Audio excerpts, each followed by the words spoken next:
One. I guess that's. Yeah, I guess it's Chaz. Chaz should say something.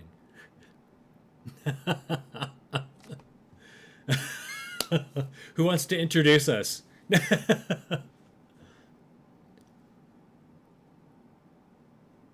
Did we though? Because like we ended it right after we were still demigods. So did we actually become gods?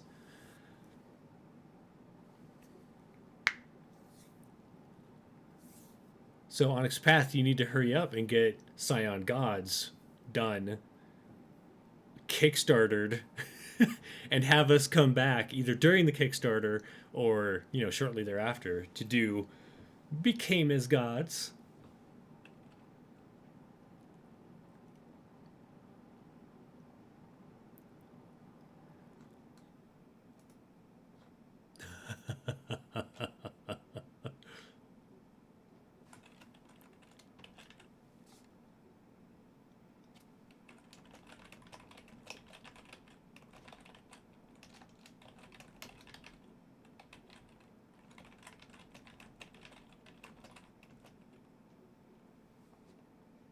Oh, hang on. That same thing happened as what happened the other day. At least I know how to fix it this time.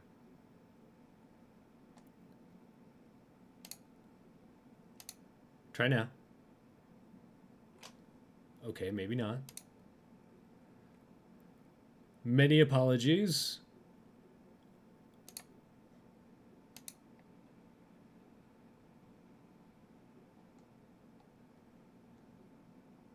Why is it not working?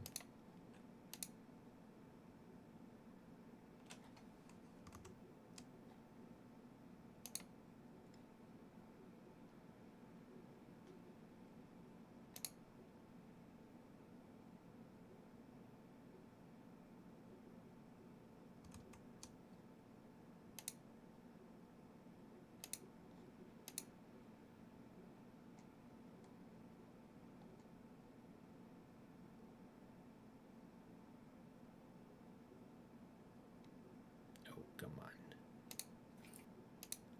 Okay, try now. Hello. 2, 3, 4, There we go. 5. All right. Hey, welcome everybody. We're good at this. We are the best. It's my favorite is when OBS is like, I'm just gonna change stuff for you. Shh. Yeah, you know how we've had your mic as the same set for the entire time? Right. We're going to go ahead and switch it up a little bit. I blame Jeremy because Jeremy was like, "We're gonna start on time this time." Right. It is. That is true. That's true. exactly what happened. So yeah, we're doing the interview, we're doing the questions, essentially like a debrief, so we can like answer all the unanswered questions that came because this was an unorthodox kind of stream. Yeah. So yeah, and I think the first question should go to Gilbert, as Gilbert was the one that was like, no, we're doing this. I got questions for you. I have Do questions. not get off. Oh, as in I asked the first question? Yeah, I mean, I could just like ramble. Like this is what I do. Let me just go ahead and grab my handy dandy list here. I am not ready for a handy dandy list. I was. It's a list. Oh boy. I have questions. I have so many questions. Oh man. Are these all for Chaz? Should we just like go smoke if we got them, or no? This is for I made questions for like the whole cast. Fair. Because I guess so. I get meh. You caught me off guard, Chaz. I'm super excited. I feel like we're on a talk show. Like, is right? this like real world road rules? Right. Like that? So it's the after show. Is there going to be a fight? Right. I mean, if there'll be tears. The first question I wrote down for the whole cast, excluding Chaz, of course, because why wouldn't I? But what was the reason you guys chose the deity you did, or the pantheon? Like, what was the driving factor of, oh, I want to be Shiva, or I want to be, werewolf deity? I can't pronounce his name. I'm so sorry. Chibi Azu. Yazoo. Chibi Abuzu. Abuzu, thank you. Chibi Abuzu, yep. That's a Whoever wants to mouthful. go first. I can go first. Sure. So I just actually finished reading a book about Buddhism, and I got really, really into it. And a lot of the deities are spoken about in there, and specifically they talked about Shiva and how even though she or he, however you want to define them, is the god of destruction, it's all about the rebirth afterwards and becoming a healthier person and things like that. So I also like to do life coaching, and I think it's really important for us to break out of the norms of what society tells us to do and how we see ourselves and become happier whole pieces. So that's why I chose Shiva. Nice. And what about you, Skip? What did you think about Freya? Well, I just got Freya because I thought she would kick a lot of ass, and I was right. Awesome. He was. Sorry, we're missing Skip. I'm very sad. I wish that he could join us tonight. So I'm gonna answer for him. He's off doing adult things. Right. Yes. He is Mhm. very responsible. All right. Now that Skip is gone, Kaido. I know. So, I typically play very aggressive, blunt, direct characters. Whether it's like melee or magic, it's like throw it in the face, immediately react to situations. And I was really interested to play a more finesse-driven support character. And so I was looking at a lot of the pantheons, and I have a lot of experience in some of them, none in others. And I was like, what kind of just fits the picture? Let's look at the Japanese pantheon. And so I googled like the top 10 kami, and I was like, oh, this is the patron spirit of Japan. He's got to be in this thing. He was not. Not at all. So that was really interesting. Then our wonderful DM does his wonderful DM things, and he's like, well, this is the spirit of the guide, and what we pull out of the characters is what we're gonna put together. Bam, we have Ryujin, and he loves the Notebook. So it was kind of instead of a comedy of errors, just a comedy of tons of super cool nerdy things that fell together, and I was really happy with how it turned out.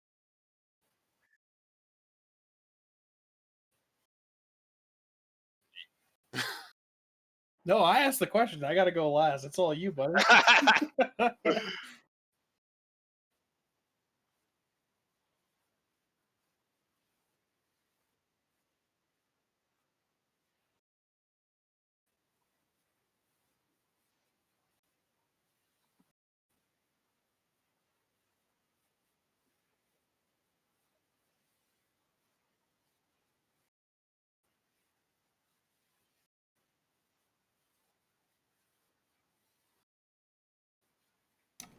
Yeah, so I muted myself on here that time. That one was completely my fault.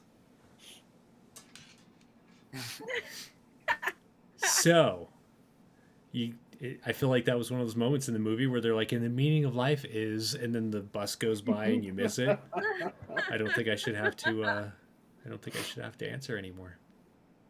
Okay, fine. Okay, so I chose a Hanu to be a Native American for a personal choice. What did I say earlier? I can't remember. Because I'm like a lot of like European descent, but I'm also part Native American, and it's something I never get to actually play with or like celebrate and do. So, playing a Native American pantheon for me was really fun, even if it is a little not my tribe, but that's all right. All right, Ruby, now it is your turn. I chose the specific pantheon because kind of for the reason that you did. I'm Hispanic and Portuguese, Mexican and Portuguese, and growing up, I moved around a lot as a kid. The most spent time I was in Arizona, and I was mistaken. Basically, I was caught in the middle. There were a lot of Hispanic kids where I was growing up, and I was too white for Hispanic kids, yet too Hispanic for white kids. So I kind of was just and didn't really was growing up with my grandparents, and they are very, very old, we'll say. Um, so I used to have an accent, and then they cut that away. Used to speak Spanish. They were like, not in my fucking house. So I never really got to dig into my heritage. I've always enjoyed reading on Aztecs and their pantheon and such. So to kind of to explore like where a part of my heritage that I don't get to explore as well. Plus, I read a lot of books as a kid, and mythology was always really cool. So, in growing up in that environment, I dug into Aztec mythology. So it was something I was knowledgeable about and comfortable with. So, whenever Chaz started throwing in, oh, there's an obsidian butterfly, I was like, okay, all right, sick. But yeah, that's kind of why I did that pantheon, because I was comfortable with it, and I never really got to, you know, be Hispanic, if that makes sense. I don't mean to this to get sad or anything, but like, yeah, that's why. I have a question to add on to your question. So, what did you learn about the god that you chose that you didn't know when you started? Because I know that I learned that she was not only the god of destruction, but also dance and yoga. I wasn't ready for that turn. Yeah, when Chaz threw the I guess character development moment whenever she was crying and basically like, oh, Ruben hates me, it was a realization, oh, I never put that together in my head. The story of like, this is her job. People tend to think of gods of death, and I tried to be a little bit different in that aspect, where death is not terrifying. Death is just part of, the process, and it's not necessarily that they're evil. I mean, look at Hades in Greek mythology. He's not evil. He just has a job to do. I threw all that knowledge out the window apparently, and was just a dick to my aunt. So yes, you were. yes, I was. But that was kind of a. I guess not, I guess that counts as something I learned. Like it's not just evil or sadistic. It's a job. Truth. Yep. Yeah. Agreed. So there was a question from chat that was, what's up next for us, Demigod Adventures, and I answered in chat, but I was just going to say out loud for everyone that there's nothing, because this was said earlier, but it might have got lost in not having audio. We don't have the follow up planned. We have it in mind, but it's not planned yet because there is no God book to play off of. So once that is announced and potentially on Kickstarter, hopefully we can come back and do some more.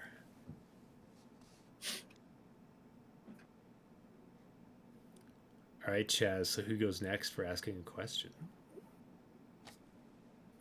Well, let's see. How about you? You've been talking a lot, and I know you've been thinking about a question because you said today you're going to be thinking about a question. I do like this from chat. Scion, even godlier. Yeah, I saw that. That's awesome. I do have a question because both Kaido and Avis were amazing cosplayers for their characters, and obviously I dress up so well as my character in my hoodie and t-shirt. I forgot my t-shirt. For those of you who do dress up, do you enjoy dressing up for your games? And one, is it weird when other people don't dress up with you? And does it make it better if they do? And I think Kaido's frozen. Oh, yeah. Yeah. It's very contemplative. Right? I'll start then. Maybe Roz will get back by the time I'm done. So, Nice. 3-part question. So, I enjoy dressing up. I love to cosplay. all the cons are shut down right now, so this is like an outlet for that for me. Totally. It's also like my other job, not that this is a job, but like my job is so serious and I don't get to like have fun, and it's not artsy, it's very science and logical, so Yeah. this is the extent of my art. So, and no, it absolutely does not make it awkward that no one else. Oh, she's gone. It Come doesn't make it awkward back. that no one else dresses up because I do it for me. That's totally fair. That's the best reason to do it. But it does help that you guys play your character so well. So I'm just making up for it with a wig because I'm not an actress, but you guys, like, you dive in. I don't know. I thought you did pretty darn well. So You also just got comments on your hair, Right? in chat. They said, "Girl, that hair, yas." Thank you. And we have another potential title in the future: Scion 2, Godly Boogaloo. Love it. Yes. To answer your question, hoping that that Ross gets back quick. Well, Roz also cosplays with me. We're best friends in real life, so Nice. she'll have a similar answer. Yeah. I don't dress up, but I showed you guys the masks and whatnot that I bought. I just get real shy. So I bought those and was like, yeah, these would be nice. Nope. Right? So, I hear you. but I'd like to kind of overcome that and try to, jump into character more physically, I guess. Yeah. I contemplated Start with like a hat. Yeah, I contemplated putting my old cut on for the streams, but I was like, probably not. That actually has identifiers on it. Probably not the best idea. Oh. So I'll wear another a question top from Top Hat. Another question from Chad is: Are Roz and Allie going to cosplay for the next actual play? Is that Travis's game? I'll cosplay for anything. Like behind the scenes, me and Roz will call each other and be like, "Oh my God, remember those sword earrings you bought? Get them out. This is the only time it's appropriate where people won't stare at you funny, or at least you won't see it." I actually described those earrings in my not streams D&D game. I needed descriptors for I think it was like one of the warriors or something like that, and she was wearing sword earrings, and my buddy Edge, who also watches the stream, was the only one. Pretty sure he got it because he kind of like tilted his head, and I was just like, That's awesome. She will love that compliment. I'll make sure she hears it whenever she comes back or afterwards, because she'll really appreciate that. Apparently, her connection program just self-destructed. There she is. Oh. there we go. Maybe. Hi. Welcome. We were just talking about your wonderful sword earrings. Oh, thank you. So did you Very useful when you need to shank a friend. right? Or save them if you're healing them with stabbing. Or that. It's flexibility is key. Right. That's why there's two. Do you remember the question? Or did you hear it at all? Mm-mm. Okay, so I was asking because at least two of us, not myself or Ruben, cosplayed their characters. So, do you enjoy cosplaying your character? Does it help when your other players cosplay their character? And was that it? Was there another part? It was something about the cosplay, and I don't remember what it was. Do you feel weird when other people don't cosplay with you? Sure. So, fun fact. I will straight up cosplay any point in my life. I'll show up to a medical convention. You want to go into Abercrombie and Fitch? Me cosplaying is me having a fantastic time. You're welcome. If you would like to have a fantastic time with me, I would love that. It will enhance the experience. I won't even notice if no one else is cosplaying because I'm doing my thing. You have to talk her down sometimes. You have to be like, You no, do. no. You can't go to the mall in like Naruto wigs. No. And I get surprised. Like, we had a work function. So I'm in the military. And so we had this work function, and people were like, okay, we're going to do a costume contest. It's going to be cool. But people apparently, I don't know why, were half assing the idea and Oh, not yeah. taking it seriously because it's serious. And so we were doing Harry Potter. I decided to be sexy Dumbledore. A lot of people were emotionally confused. My glorious beard and hat and glasses was just, it was fantastic. But the rest of this doesn't really match. And so a lot of people had some issues. I had a great time. You know, gender we did get swapping to that is point. so did- much fun. We love to gender crossplay. Oh, we Yeah. do. Yeah. Allie and That's I our have been men many times. That's fantastic. I feel like, I mean, you guys haven't been role playing that long, right? Like playing D&D and all of that. No. No, we haven't. No. Because like for me, like playing a character has just like it's never been weird for so you're just gonna dress up as a gender swap. That's not weird. So it's weird to me that when people find it weird. But another question from chat was, what was your favorite part of the Scion setting? So not like the game, because that was all Chaz's imagination beating us down. You gotta answer this one too, Chaz. We see you just lurking. Yeah. Yep. Yeah, This- you were the organizer. What was your favorite part of the setting? Yeah. My favorite part of the setting, because it was modern, there was a lot more stuff I could throw at you all without reservation. Yeah. In like D&D or like traditional like fantasy RPG, like because we don't live in a fantasy world, there is like a cultural conceptualization of what to expect. So if I'm like, there's a ray gun, that becomes like a super big thing because you're like, wait, that's not supposed to be there. Does that mean a thing? And I could be like, no, I was just being lazy. It goes pew pew. But here, I could be like, TikTok, that's going to be a major thing because TikTok, and because like this like setting called like the world is a version of our world with all this fantasy. Like Yeah. it just fits. So there's a lot of different things I could implement that I can do in other words, but it's like much harder to pull off without like explanation. Nice. I have to agree with Chaz. I like that you can apply your day to day and make it like a little bit more interesting. Yeah. It was my first modern setting as well, and I really like the magic element in modern because I know there's like a sci-fi options if you want to do things like this, and I like both. I would do fantasy before sci-fi, but I'd be Mhm. happy with either. But the magic and the TikTok and the road trips it was fabulous to be able to do them all together. Yeah. It is nice to just be able to like sidestep for your escapism rather than being like, okay, here's an entirely different world you should know about.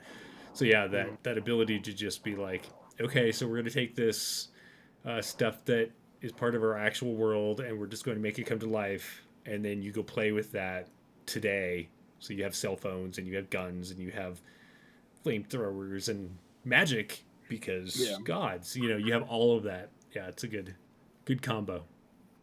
I think that also helps make it easier for new players because I don't need to remember all this setting behind the scenes stuff because it's so much easier to step in because I always am like, oh, am I like Chaz was saying, am I supposed to know what that is? Oh shit, I don't know what's going on. But here I always knew what we were talking about.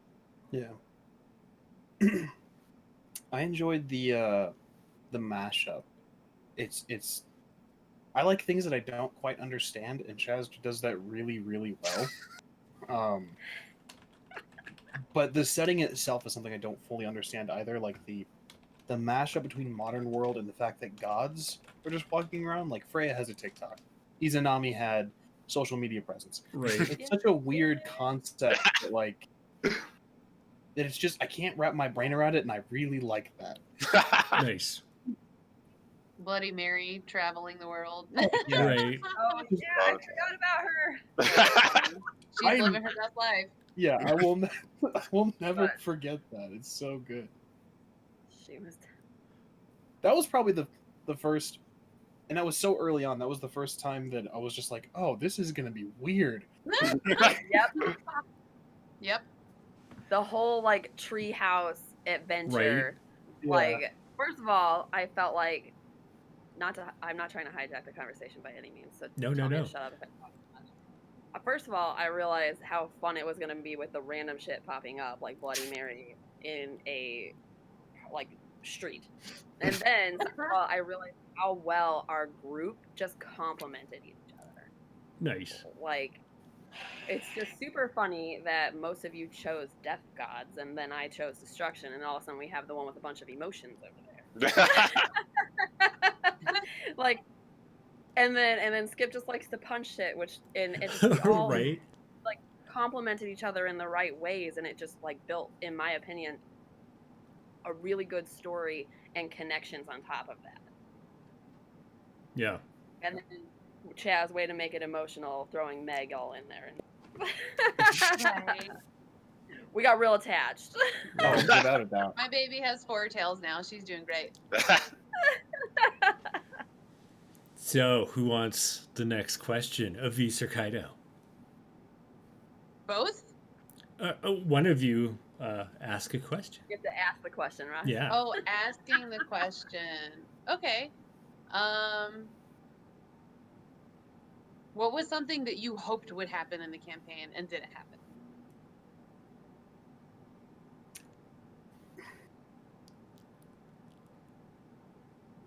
I'll go first. Do it. I Okay. can see it. You're just like, it's right. You there. have that, yeah. Right? The date with Izanami, honestly, I was hoping we would get back in time. Not for like, Ooh. yeah, I don't do romance for my characters. This kind of just happened, and then but you know, with the way that I crafted Ruben, it was, you know, he wasn't confident and he was, you know, sort of on edge about his own decisions. But I really wanted him to just kind of grow up a little bit, if that makes sense. And just kind of put his foot forward, if that makes sense. I don't know. Plus, it would have been an opportunity to try to make Chaz blush for all payback for all the times that he started the show with telling me how he's almost died. Right. Great stories, by the way. Like, they're superb. Oh, that's funny. I want to see that you guys go head to head in the make Chaz blush. I will romance the shit out of Chaz. You should. Oh, that's Love it. fantastic. Let's see if I remember the question. So, what did you want happen and did it? What were you hoping would happen in the campaign and did it happen? Okay. Choosing the god of destruction, I just wanted to break shit, and yes. And yes. Around the It was hallucinatory squirrel. Around that. Right. Yeah, that was the surprise. I love it when I get thrown off, and Chaz is really good at throwing in things that you're not expecting coming. I'm like, Yes. look, I'm talking to Squirrel that everyone else can see, right? Nope. Nope. Okay, so everyone thinks I'm crazy and I'm punching shit. Good. And for the record, I've never seen Allie get thrown off like that before. Ever. It was glorious and amazing. Love it. Chaz, No, it is your turn. it could be Kaido's turn too. It's funny. I also the date with Izanami. I was just like, it was such an integral part to our choices because we're like, well, we have to be back in time for Ruben to go on his date. Like we were things become right. plot points. So all of those little things were really entertaining to watch grow, and so it was that was definitely something I wanted to see happen, and really to see what became of Meg, because she started off as an enemy NPC who was trying to kill us, and then, you know, I miss an episode and come back and you're all like, we adopted her, and I'm just like, all right.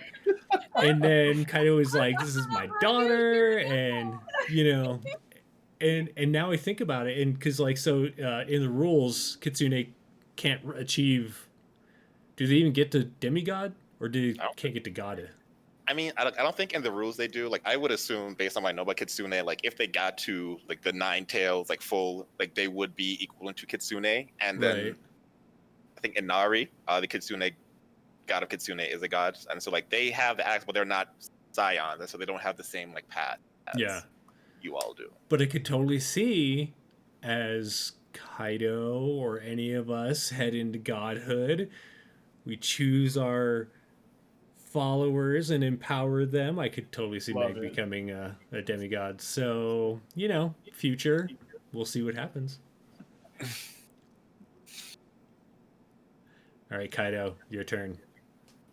The DM hasn't gone. Oh. Ask the question. I go last. That's right. Things I wanted to see, like I just wanted to bring in some of the weird stories that I tell on a like daily, yearly basis. So like the first episode, you all came in contact, had an encounter with the Goat Man. And I fucking love the Goat Man. Goat Man is from like Creepypasta, like a fairly popular like horror story. Mhm. And when I heard it, I was like, I'm going to tell all of those children in Michigan at summer camp. And there's no lights in there. Like it's like the pitch black. And I wait until all the lights are out. I'm like, hey, who wants to hear a story? And someone will be like, yes. And then I tell that story and they're just like, oh. And I'm like, good Why night. did you out. say that? And so being able to like bring in those like stories, because I will say like this is the least creative campaign I've done in the sense that like most of the things I did, like I didn't like create them. I was like, oh, I will take this story that is like modern and bring it in because I want to like increase that like modernity. So Goatman was straight up some taken from Creepypasta and then like fitted for this thing. The whole like become as gods thing was actually an alteration of a video game that I have played. And so that's what I really wanted. And I think most of that was able to come to fruition. All right, Kaido, it's your turn. Okay, now it's my turn. So I was really looking forward to seeing relationship development. So I was really hopeful that Kaido and Meg would continue to have a good relationship even after they had to be separated. Sounds like they did. I was shipping Ruben and Izanami so hard, like in my brain. Oh, we just we continued with their lives, but that happened. They're good. When I see him in like 5 more years, he's gonna tell me all about this. It's gonna be great. For story elements. So Kaido did not want to create the Kaido net. Kaido was like, "Oh shit, you're gonna have to be so responsible. This is worse than having a daughter. Like, it's so much out there." And he was really hoping that, Shiva, the destroyer, the creator, was just gonna handle with the mighty swath of all of the cycles. And then, so I thought it was interesting because of how flashy he is and the presentation and all that stuff. He with the internet, he was really like, damn it. But still had to have the flash. So the Kaido like is an important thing. Right. But a hope that I really wanted to see what like a wholesome internet was gonna be like. But y'all are stuck with the Kaido net. It's gonna be good.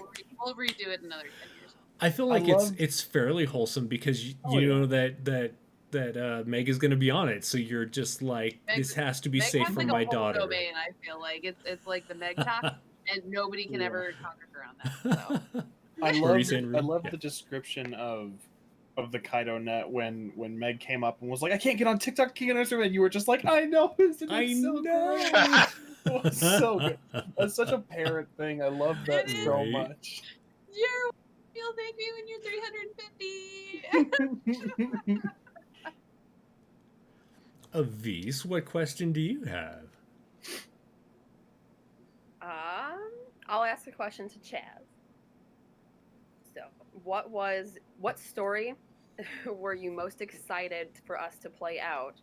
And then for you, what was the biggest twist that the players threw you? Okay. Story I was excited for you all to play out, I think, was the the whole Adam and Eve story. I felt so proud of myself when I was like, I'm gonna name him Adam and I'm gonna name him Eve, and they'll be separate, but they're gonna come together for this big moment. I was And then there was Eden. And then yeah, like I felt like I was like, I am so good at this.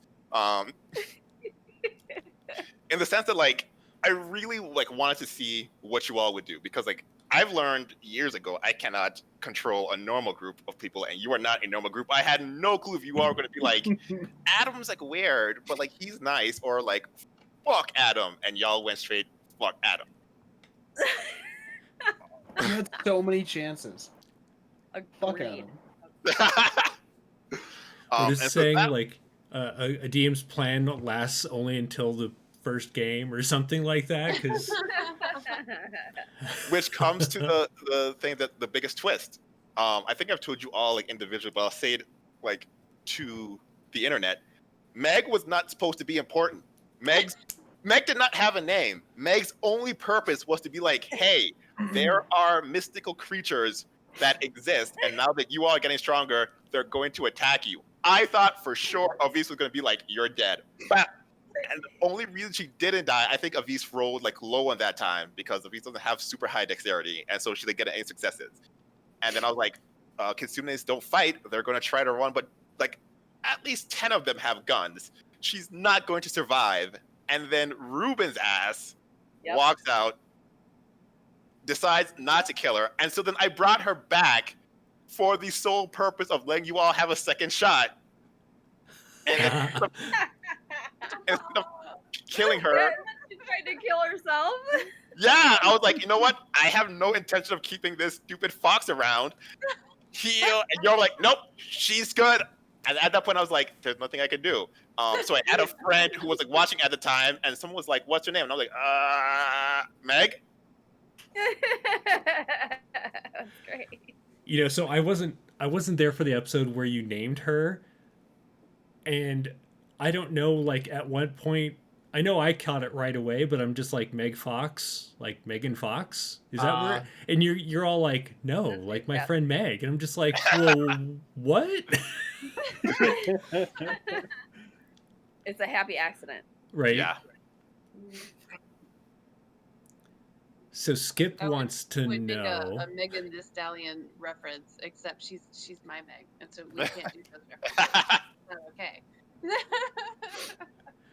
So Skip wants to know, hey, so you know, you had a lot of cool maps and everything for us to play on. Did you find the maps based on what you wanted, or did you find the maps and build them, like build the encounters off of the map? Does that make sense? Yes. Good question, Skip. Skip, you are. Thank you. You're great at this. Questions, Cam. I found the map based on what I wanted. So I was like, you all need to be in a like an office building for this party. Mm-hmm. And then I searched and searched and searched, and it wasn't on Astro. So I went on Google and I was like, office building? That's close enough. And I popped it there. The reason your treehouse looks like an actual treehouse is because it was supposed to be like a cabin somewhere. And I was like, I have no clue how to find that. Because Astro doesn't have a lot of like modern things. In fact, the Golden Group, the reason I said like, Blanche made it look all like rustic is because I could not find a modern like So map makers, more modern assets. Yes. Yes, Please. do it. But Right, yeah, Ruben, I know you just have like tons burning away at you. Ooh, me? Let me get to my list again.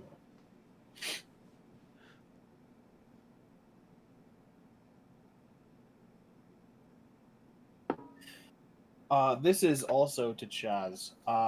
Where the hell did Blanche go? like Or what hell did Blanche go to? Oh, Yeah. okay. So like most things that was not created, I just had like Blanche made. So essentially, Blanche made a deal with some sort of like devil demon thing to stop Adam from getting more powerful. Adam got his beliefs that there should not be Scions from Blanche because Blanche has seen this happen and go like tits up many times, most Scions do not become gods. Most Scions just straight up die. And if they become demigods, most gods would be like, well, if you're going to become a god, you're going to need a purview, which means you come after my purview. Right. I'm just going to kill you. So Blanche is great with heroes. Blanche does not like gods. Hence, Adam does not like gods. So in my mind, Blanche made a deal with something to like keep Adam from becoming a demigod. But in order to do that, she had to give her soul as well as his soul to that demon. I'd have to like go and find like some god of torture, which I meant to do, but I was like, you're not gonna act. So essentially like a death god of torture. Right on. Whoever's in charge of like building cubicles or working in office buildings, that god. Yeah, wasn't he in What We Do in the Dark?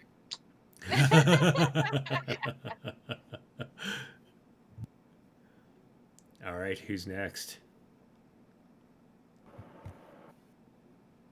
What burning questions do you have? So I'll ask another one. So we did like a trial run through. We did the one shot with that crazy Irish kid that just punches like ridiculous. Who I got to then- make and we out got- with yesterday, by the way. Oh. Yeah, you did. fun. Okay. We replayed it. Congratulations. Thank you. Please Did you continue. get knocked Sorry. out or? Oh, okay. Oh no. He's You're just a little sneaky. slow on the uptake. Oh, good. Okay. Good. And then we Wait. did this one, which was like a. Oh, go ahead. I have something to add to what you were saying. I was so excited that he came back to our campaign and Skip Yes! relived my mistakes. Oh my gosh. And That Skip was was all about Fantastic. it. He Yeah. was. He was like, "We're gonna fight." Yeah, I'm like, mm-hmm. Yeah. And then they did the. Right? Yep, it was great. So this was like round 2, but it was more committed. We had a whole campaign and we had these characters. We were a lot more thoughtful about it because we've been in this world, but now we've been in the world a lot. So my question is, would any of you want to see something that we didn't explore, or any of you were like, I didn't see this giant gaping hole. The next time I play, I'm gonna like dive so hard into this hole because I want to see Right. it in this world. Like, what of those do you all have?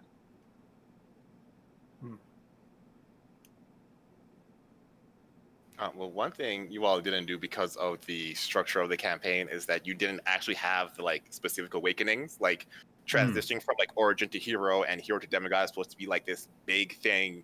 And I kind of hinted at it with Ruben's character, where like he got stabbed and his eye was like he, and then the blood became gold, but that's supposed to be like a much larger thing that we just did not have time to get into. So if we were to play that, it didn't have this like structure of 4 episodes each, I would probably spend some more time on that.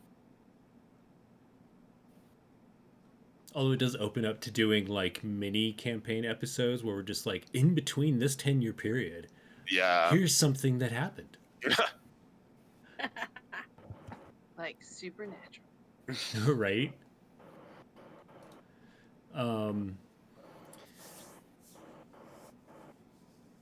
I do feel like we all got to interact with our god in some manner, or continue to awaken as our god, as in Shiva's case. But like having a longer time to develop that, I think would have been really cool. When Chibi finally showed up and was like hanging out, even though like Ahanu's just like, oh my god, my dad will not leave us alone, it was still part of my favorite like time, like that whole part with him in it. I'm just like, yay. Yeah, I echo that. That's what I would change too. Is I would just want the campaign to be longer.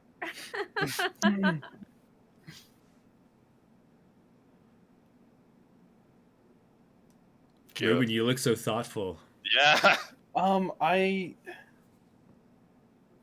think I'd go in the opposite direction, where I would want to see the worshippers a little bit more. Again, we had time that's constraints and the structure and whatnot.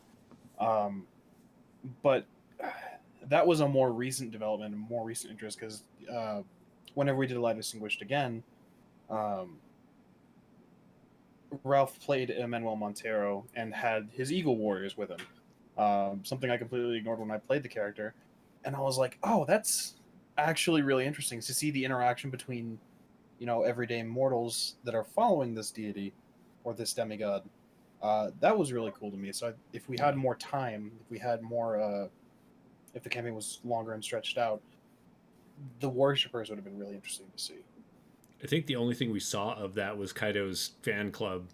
Yeah, the police force fan club. Yeah. I loved that. Y'all need to get fan club. I mean, makes or breaks the deal. So That was a fun aspect. That was a fun. Yeah.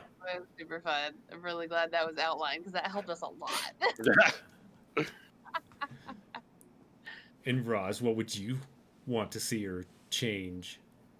So I totally agree that like I wish there was more time so then we could like feel ourselves out more. We could feel, the situations. This is how we awaken and how we do things. But I agree with Gilbert that I would have enjoyed if we obviously have more time, some more zoom in moments. So like we were joking about the Bloody Mary thing. Like that's just a comical part of this world. And I said supernatural, but that would kind of be fun. Okay, we go over here, we're doing this mission, and then oh my god, that is a weird way to interpret this urban legend that I didn't even think about. Spider-Man's only like 2 feet tall. I did not see that coming. And like just more slice of life in Scion kind of Yeah. situations in between all the big stuff that was happening. I think it'd be really cool to explore the world that way. So there you go, Scion developers. We love it so much. We just need more of this. Nice. More questions? Anyone? I mean, Ruben's got his Hobbit contract. It's all Like, folding out, right? Multi Darn it, pages. dude, So Yeah, go. Well, I'm trying to give chat an opportunity as well. Chat, feel free to ask questions if you have questions. Is there one in Yeah. the chat? we have covered them so far. Yeah. Question to the group as a whole. What was your favorite moment? Can be for your character, can be for another character. Just overall favorite moment that you were like, this is really cool, or something that you've replayed in your head a few times, or anything like that. Just top favorite moment from the campaign. Could you ask I a know harder mine. question? You already know yours? Yeah, I know mine. I totally know mine. So Go. it's kind of what we were talking about before we got on stream. I think it was before stream. I don't really know anymore, but it was us like in the treehouse chasing the goat man everywhere. Yeah.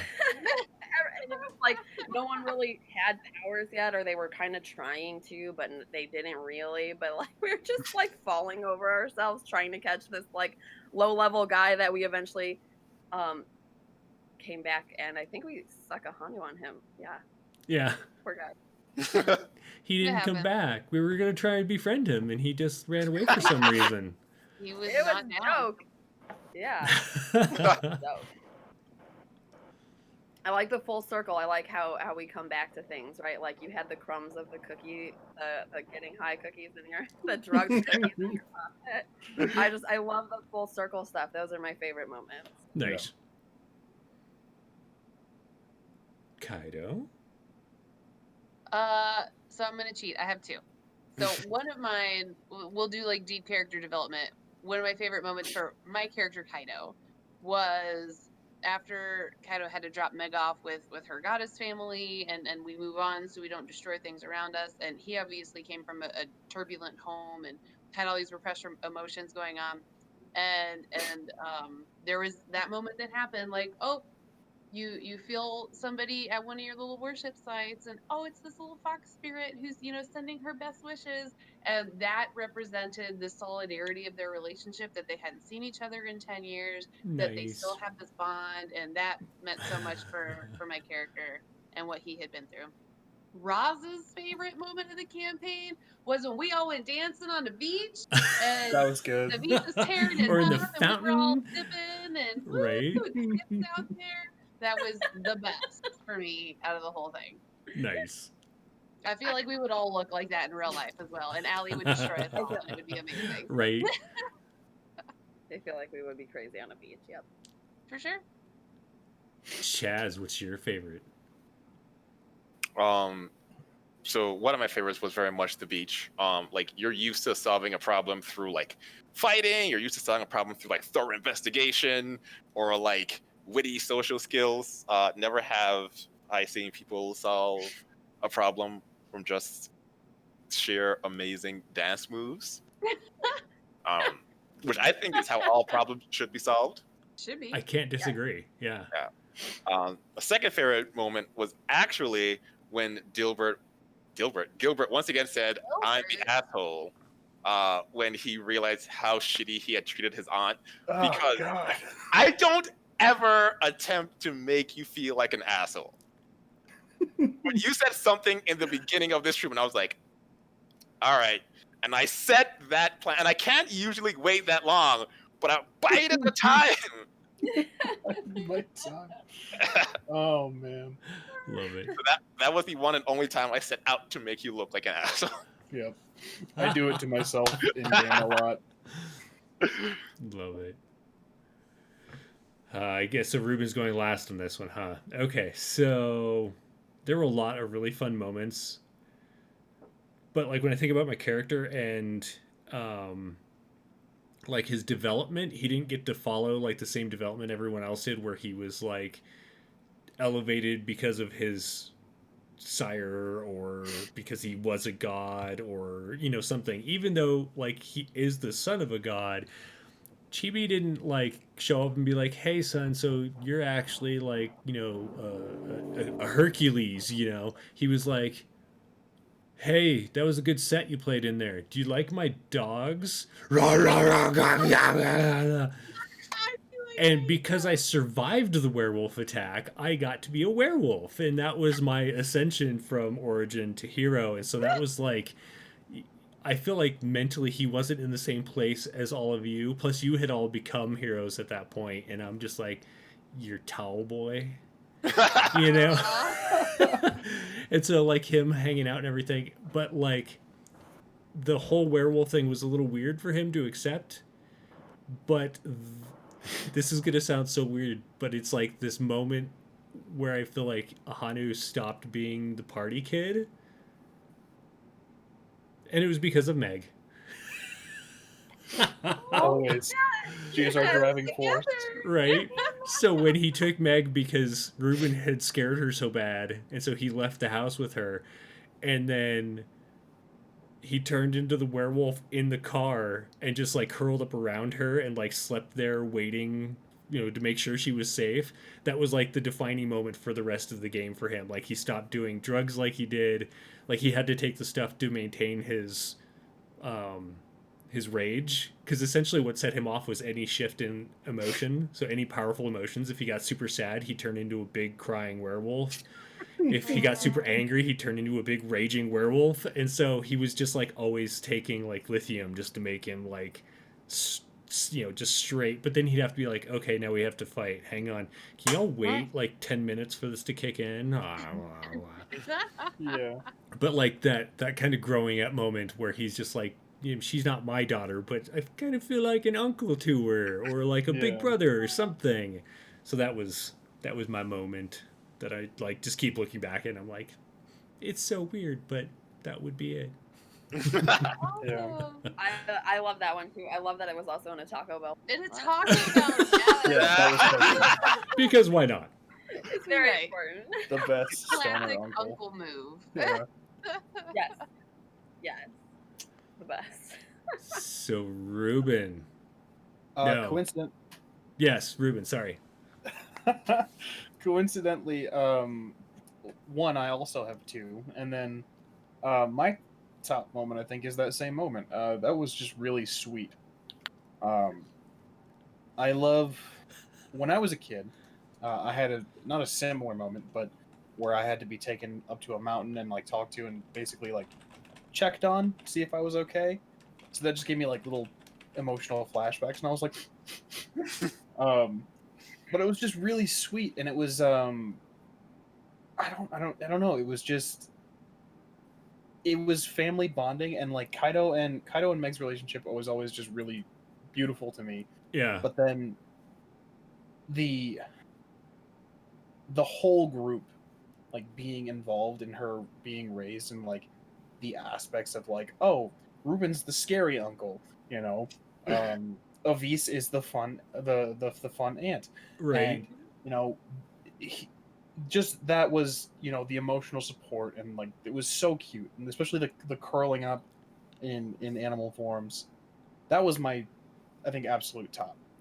Um, I like the way second you said that favorite, though, because it was like very much, instead of just being a band of superheroes, we were like a family, and I'm like, that's yeah. so much. I think it was so much deeper than just like a group of superheroes. Anyway, go ahead.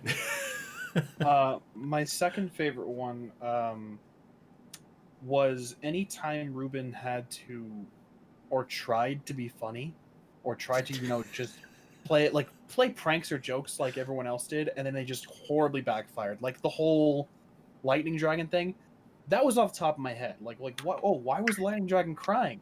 And I was just like, I have something clever to say. And then Kaido just collapsed in tears, and I was like, no, fuck, please wait. So anytime moments like that happened, I was like, I love that so much, because Ruben is not. That's he tries. He really tries, but he's not. I don't think he's. I don't think he's equipped to be a prankster or to be a you know, a jokester like that. So to I see it mean, backfire was just really cool. I would have the hardest time with Ruben showing up in my house and playing a prank on me about death. Yeah. Like being a death god, Yep. just show up. Hey, do you got a toilet paper? You know, or something. I'm just like, no. Yeah. Same thing with Ahanu too, because it was just like, oh, we're joking, we're gonna keep your dad around, but then it was just like, wait, is this emotional trauma? Hold the fucking phone a second. It's this emotional Yeah. drama, right? Just to So see we, Ruben flustered was pretty great. right. There were a lot of flustered Ruben moments. Which But is that's because awesome. Ruben's insightful. Like, his superpower wouldn't It's have been true. humor. It would have been like, I see the magic heartstrings. What do I do about it? Plucking them on a joke is probably not the best thing. It's so deep. It was so However, bad. you see them. A lot of people don't even see them. So, like, I feel like that's a strength that your character has. He just Yeah. needed to learn, like, what he wanted to do about that. Yeah, where to point that and how to use it. It was just, Yeah. Definitely use it on the date, but support it. Don't oh yeah, prank it. Don't prank it. it Support was. It Well, made it the drove a lot of story. It really it. It did. did. It did. It drove a lot of story. Mm-hmm. It the was the fantastic. the lightning I got dragon. another dance out of it in a fountain. It was glorious. Yeah, Right? the lightning dragon crying one stands out to me though, because it was immediately you were just like kind of falls down crying, and then Chaz is like, "You guys get momentum." I'm like, "No, wait, please."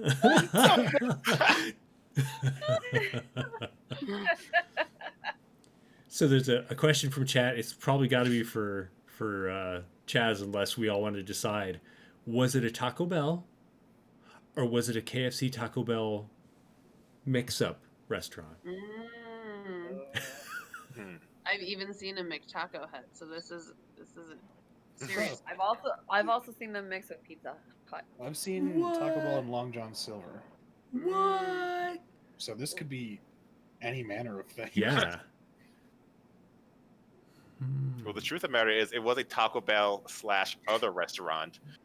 You don't know what the other restaurant was because you were too busy focusing on Meg, and so That's your peripheral fair. could only get to the actual. The camera private was menu. tilted in just a way that you could see the Taco Bell menu, But you couldn't see. and you could tell there was another one. Yeah, like you think it might have been pizza or maybe a burger or Right? a That's filet rough. mignon or some ice cream. Like it's. I'm not sure I would trust any ice cream that came out of a Taco Bell. No. I would, wouldn't. because I eat trash. No. All right, so Ruben's had a few. Does anyone have any others, or should we give it back to Ruben again? Did we? Oh, sorry. Go ahead. What was your favorite character development points? I mean, I think I've gotten it. Ah, that was what I was gonna ask. Okay, then I'm not. I take that back. I never asked it. I'll change it. You own the question, Chad. You already said it. It's too late. All right. Yeah, like what were your favorite character development points? It was a super fast campaign. You Right. all didn't get as much character development. Like I was very cognizant that Ruben's character like very much took like stage front and center like pretty early on, simply because like his aunt and y'all met his aunt and grandma in session 2 or something. Something like that. Yeah. Yeah, but like, what were the ones that you were like, yes, this I feel like Ruben, or I feel like Avis. Does Like, it so have in- to be ourselves? Because Right. I want to pick a different person. No, you do what feels right. Ruben was my favorite Oh, because Ruben had the most development, the most like visually stunning, path and character. And like you had your grandma, we met your grandma, then we met your aunt, and then oh dear God, and then aunt's pretty cool, and then why are you being a jerk, bro? And then okay, you made it up, and you had this moving moment in the Underdark, and then you came back and you're like, okay, self-awareness. Oh shit, I killed a bunch of people. Okay, hold on, I gotta own this. And then support my friends and be a good uncle. And then, hey, you know what? I'm cool. I'm me. I'm a little nervous. That's fine. Oh my God, I have a date. Like, that was just the most amazing Right. roller coaster. personal development. And I was so happy to be there. I was trying to be like, yeah, bro, you got Right. I I felt can't even. I was just gonna say I can't even express how awesome I thought that journey was, because imagine being a mortal who has to become a death god. Because as mortals, we don't really understand that we have to die. Like, you may accept it, but like, to be like, I have to now go out and kill people. That is what I have to do as part of the cosmos. yeah. You were so all over the place in such a wonderful way. I have to agree with Roz there. I felt bad for a little bit of it because Chaz had asked me before the second session. He's like, "Hey, you and I need to talk about your divine parentage because it's coming up quick." And I was like, "Oh, so soon." And I even remember asking Chaz, like, "Is this going to take away from the rest of the cast? I don't want to be, taking up too much time or taking up. I don't want to be, a screen hog, basically." But I tried to step back a little bit and be like, look, no, look, there's other people, please, especially with getting stabbed with the scythe. I was like, look, there's other people, please. And we do have a question that follows up on that, but I'll ask it. But remember, it's about Ruben, and so keep Ruben in your mind. Avis, go. No, mine's the same. I loved how everyone was involved in his moment, and we were all, half of us were drugged to the death realm with you, where it was like people got to go on the roller coaster with you. It wasn't Yeah. your solo roller coaster. That's Yeah. why it was fun, because your moment was a family moment, not really a by yourself moment. Yeah. And then the second of all, it would have been Skip because he got punched into a mountain. So, He did. So. His whole like ground control Major Tom thing. Like, I wish he could have stuck with us through the rest, because I feel like his character would have been so fun. We miss you, Skip. Oh, I miss that guy. Yeah. But between Ruben and Meg, they made the family. Yeah, And then the rest of us were the supporting, scaffolding. But it was Totally. them too. Mm-hmm. Ruben, do you have a different answer, or Yes, pressure. because you're wrong? I really, No. I have two. I really enjoyed Avis's moment of whenever we went to the mountain right before the fight with Eve again, but the meditation on the mountain, I don't know, I just seemed very coming of age. Yeah. If that makes sense. I just thought that was really cool. And the fact that we could all kind of be there, even though some of us were outside because we were like, she might just destroy this whole area. Maybe put just the door between us. Maybe, and it's not going to help, but just for sake, peace of mind. Right. That was one of my favorites. And then I liked all of the moments. This is kind of a cheating answer, but this is my second one. All of the moments, how different they were. Like the initial Scion stuff. Ruben's felt like a horror story, getting stabbed with the scythe. Ahanu's felt like just an action movie a little bit, just getting shunted into like, oh, now suddenly wolves. The moment with Kaido, just the reuniting with real dad, and then the rush of emotions felt like drama a little bit, and then Vistas felt like either Quentin Tarantino or like just some sort of drug trip where it was just like Or suddenly both. flaming both. squirrels. Right? Yeah, and it was Fear and Loathing in Atusa. yeah, basically Yes. I got hardcore Fear and Loathing vibes, and it was so. I loved all the variants of it all. Yeah. It was so good. I guess I could Well like done, jump Chaz. in and say how Skip's character was made. Because I hadn't met Skip before this. Trav was like, he's cool, and I was like, all right, it's good enough for me. And then I kind of talked to him, and I was like, what do you want? And he was like, I want a character that can punch things and can talk. And I was like, that's it? He's like, that's it. And then when I was learning Scion, I made a character that was a Scion of Freya, because I was like trying to like learn like how do things work. I was like, I like Freya, so that's what I'm gonna do. And when I heard that, I was like, that's essentially the character I made. Right. So just popped Freya over, and he like fit so well with the Freya in my mind. And so like when it came time to like hero, I was like, look, so here's your new things. The other people have like different transformations. Freya just gonna punch the shit out of you because she's super excited. She won't kill you, but like, and he was like, yes, thumbs up. Like that's what we want. Nice. Do you have a favorite as well? I think my favorite character is Blanche. I didn't see that coming. I hate that woman so much. Right. One, like Blanche had the darkest change in relationship to the characters, because like when y'all first met Blanche, you were like, I think Gilbert said, I'm pretty sure she's the devil. I'm pretty sure we said that at the end too. Yeah, no, Yeah. And then like, but like in the middle, you were like, I'm so afraid of Blanche, but like she's so cool and like respectable. Yeah.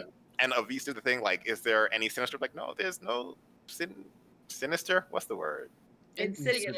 Insidious. Why do I keep forgetting that? Yeah, there's no Insidious coming off her, because in my mind, Blanche was not an Insidious character. Like if it was like D&D, she would be like lawful neutral. Like she has her thing, and like whether it's good or bad, like that's what she wants to do. And her thing was simple.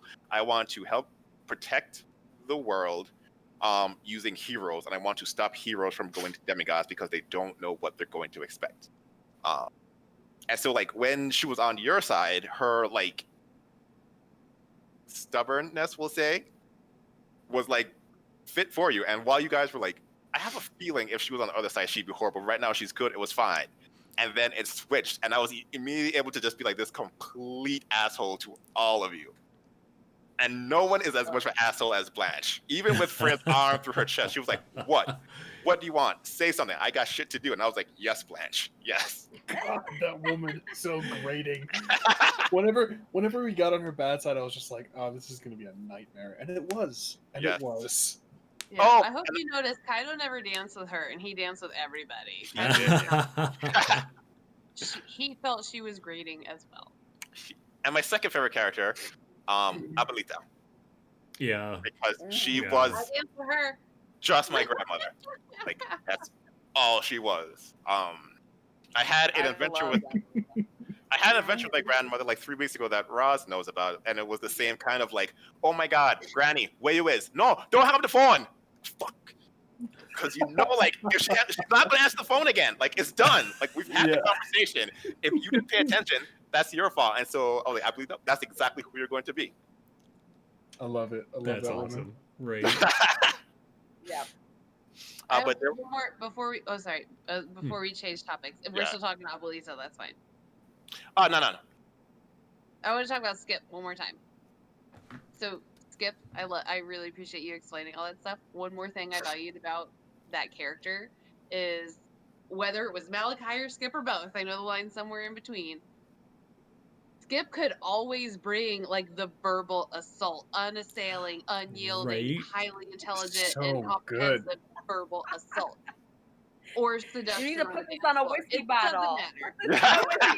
Yes. Right. And What are you every selling? time every time was mind blowing, and I was just like, "What did he say next? What is he saying?"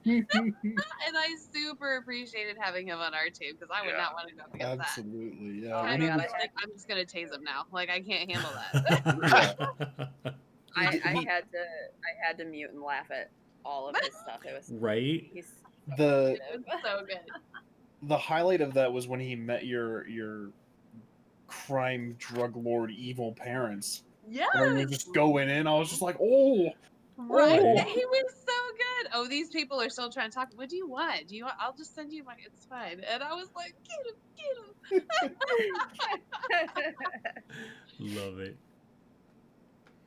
So going back to Ruben's character arc, can you give just like a brief overview of what happened to Ruben? Like what was it that made his arc the one that kind of like was our family story as we followed you, you know? Is this a question for Chaz, everyone, or? Who do you feel is best suited to answer this? I think we have different contexts that will help Mm-hmm. a full answer. One of the big reasons I assumed is like he was the first one, you know, like y'all met Ablita. Like early on, it was like, where's Ablita? We need to find her, and like everyone was a part of that. And by the time that happened, like the plot had begun to take over, and so then the family was about the plot, and everyone else is like when the squirrel came, it was just Avis who saw that. When when Kaido actually talked to his dad, you know, like no one else was really there. In fact, like Gilbert's character was the only character that actually had an awakening during a game, whereas everyone else happened in like the interim. So he was the only like character arc that could have a family built in. Yeah. So like how from beginning to end, what's the like the Cliff Notes version of Ruben's story?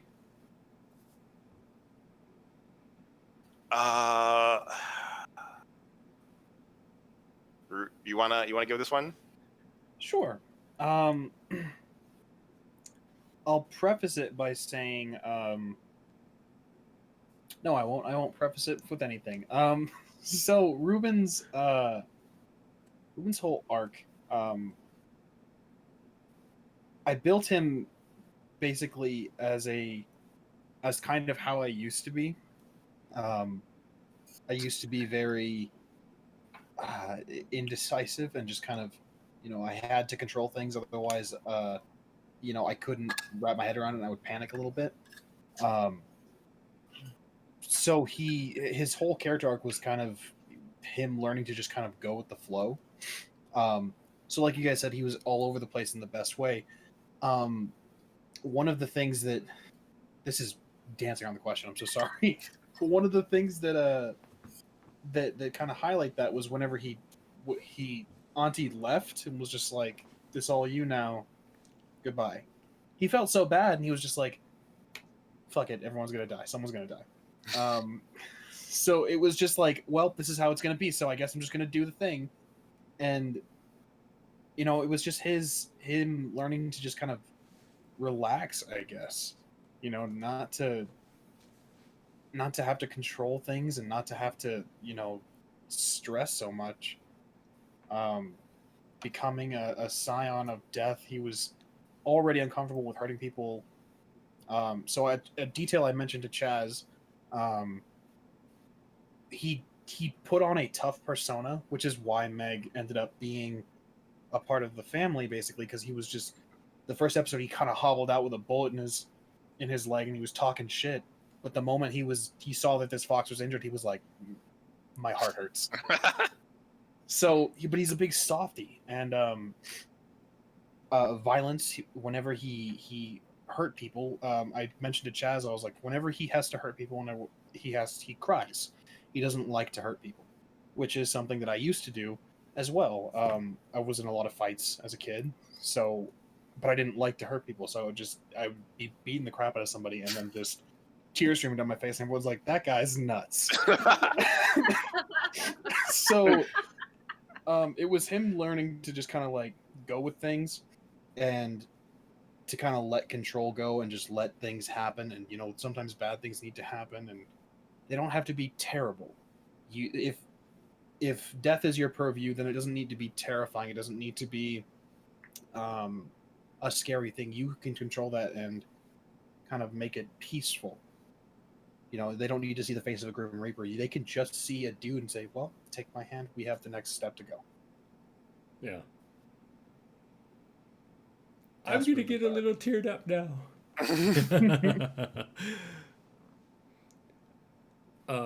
Anyone have any other stuff to say about that, or? I do. On the last one that we did, Gilbert was like Mexican Batman. He was like elegant and aloof Right? and solitary and very in control, had lots of leadership stats. And then we come here and he's this totally relatable person. And like, oh, we all have that inner anxiety. I hear you, bro. And then we went to grandma's house and we were like sleeping on the couch. Like when you sleep on someone's couch, you're closer. Right. And that's how we started the story. We slept on the couch. We hung out with Abuelita. We drank the weird tequila. I mean, Kaido didn't, but y'all did, and it was very interesting. And then Abuelita had to come back. Ahanu caused a fight. It was a very like bringing together moment, and I feel like Ruben doing all like creating that situation and bringing everybody together and going through all that definitely brought a lot of the togetherness and initiated all that very early so that we were able to build off that. And I had so many interactions with you. I feel like Kaido was closest to you than other people. Just you kept scared of shit out of his daughter. So like Yeah. he had that. But he definitely felt closer to Kaido more than anybody because it was Ahanu. I think Ahanu and Kaido probably he felt the closest to because he could just kind of chill with Ahanu and it made sense. But with Kaido, it was, hey, your emotions are locked away. At first, because this is the first portion of it, was just how do I do that? And then whenever you were getting more in touch with it, it was like, okay, so I can be vulnerable around you. Okay, but with Avis and Skip, it wasn't that he wasn't close to them. It was just that, all right, I'm a badass too. I can kick faces in. yeah, there you go. Meanwhile, he's just like shaking, just. Did you see Skip? He just punched a mountain. Nice. Oh my Avis, goodness. anything you want to throw in there? No, I just think that the family scenario, like Ross was saying, once you sleep on someone's couch, like we have that moment with our friends, right? Like you stay at their house and you start to, like with your best friend, you start to feel like family at one point. So I felt like it was like that was a really big moment for the group. Yeah. Nice. Chaz, can you hear us? There he is. I don't know why my video went off. Yeah, When that did was that happen? me. But I So- thought of a question, Oh, yeah, go for it. unless there's one in chat. There is one, but I will get to it after you're done. Nope, they get to go first. Okay. Nope, they all can right. go first. It's okay. Is there any god or pantheon that you were hoping to meet? Or in like Chaz's case, we could say hoping to use. Yeah, I feel like Chaz should go first on this one.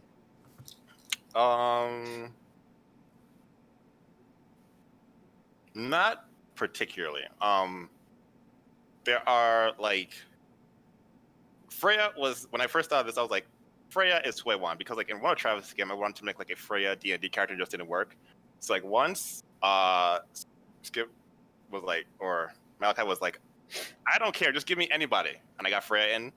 Like anything was fine, and I also kind of wanted to do some of the Kami. Like a lot of the Kami I have middling experience with, but we got Ryujin in, and so that kind of satisfied that. Other than that, I was kind of wary of just bringing it in because I don't actually have that much experience with a lot of the world mythologies. Mm-hmm. Yeah. And that kind of like wanting to not step on people's toes by assuming things. And yeah, totally. I get that. Mm-hmm. Ruben? I met a lot of the people that I wanted to meet. But I did, and I'm not trying to call him out or anything. He's in chat right now. Um, but I had a buddy of mine who was going to possibly join us. I told Chaz that, hey, would it be okay if a guest joined us every once in a while? And he's in the military as well, much like I used to be.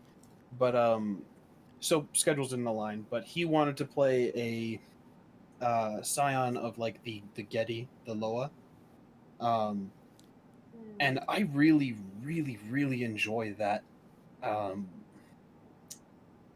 I hesitate to call it mythology, but it's that pantheon. Yeah. I really like that aspect of things and how, like, I don't know, I really enjoy that. So I wish he had gotten a chance to join us and then see a little bit of that. Hi, But friend. hey, buddy, don't mean to Is he call in the you Air out. Force? Is he in the Air Force? Yes, Okay, he, good. You're approved. Hi, Air Force. You're approved. You're approved for future Um, gaming. But yeah, no, I wish that would have happened, but you know, schedules don't align and it's all good. Yeah. Um, but I think I met most people I wanted to meet. I think. I mean, I am always so interested, and I love the way Chaz plays certain gods, and you know, Freya was so just.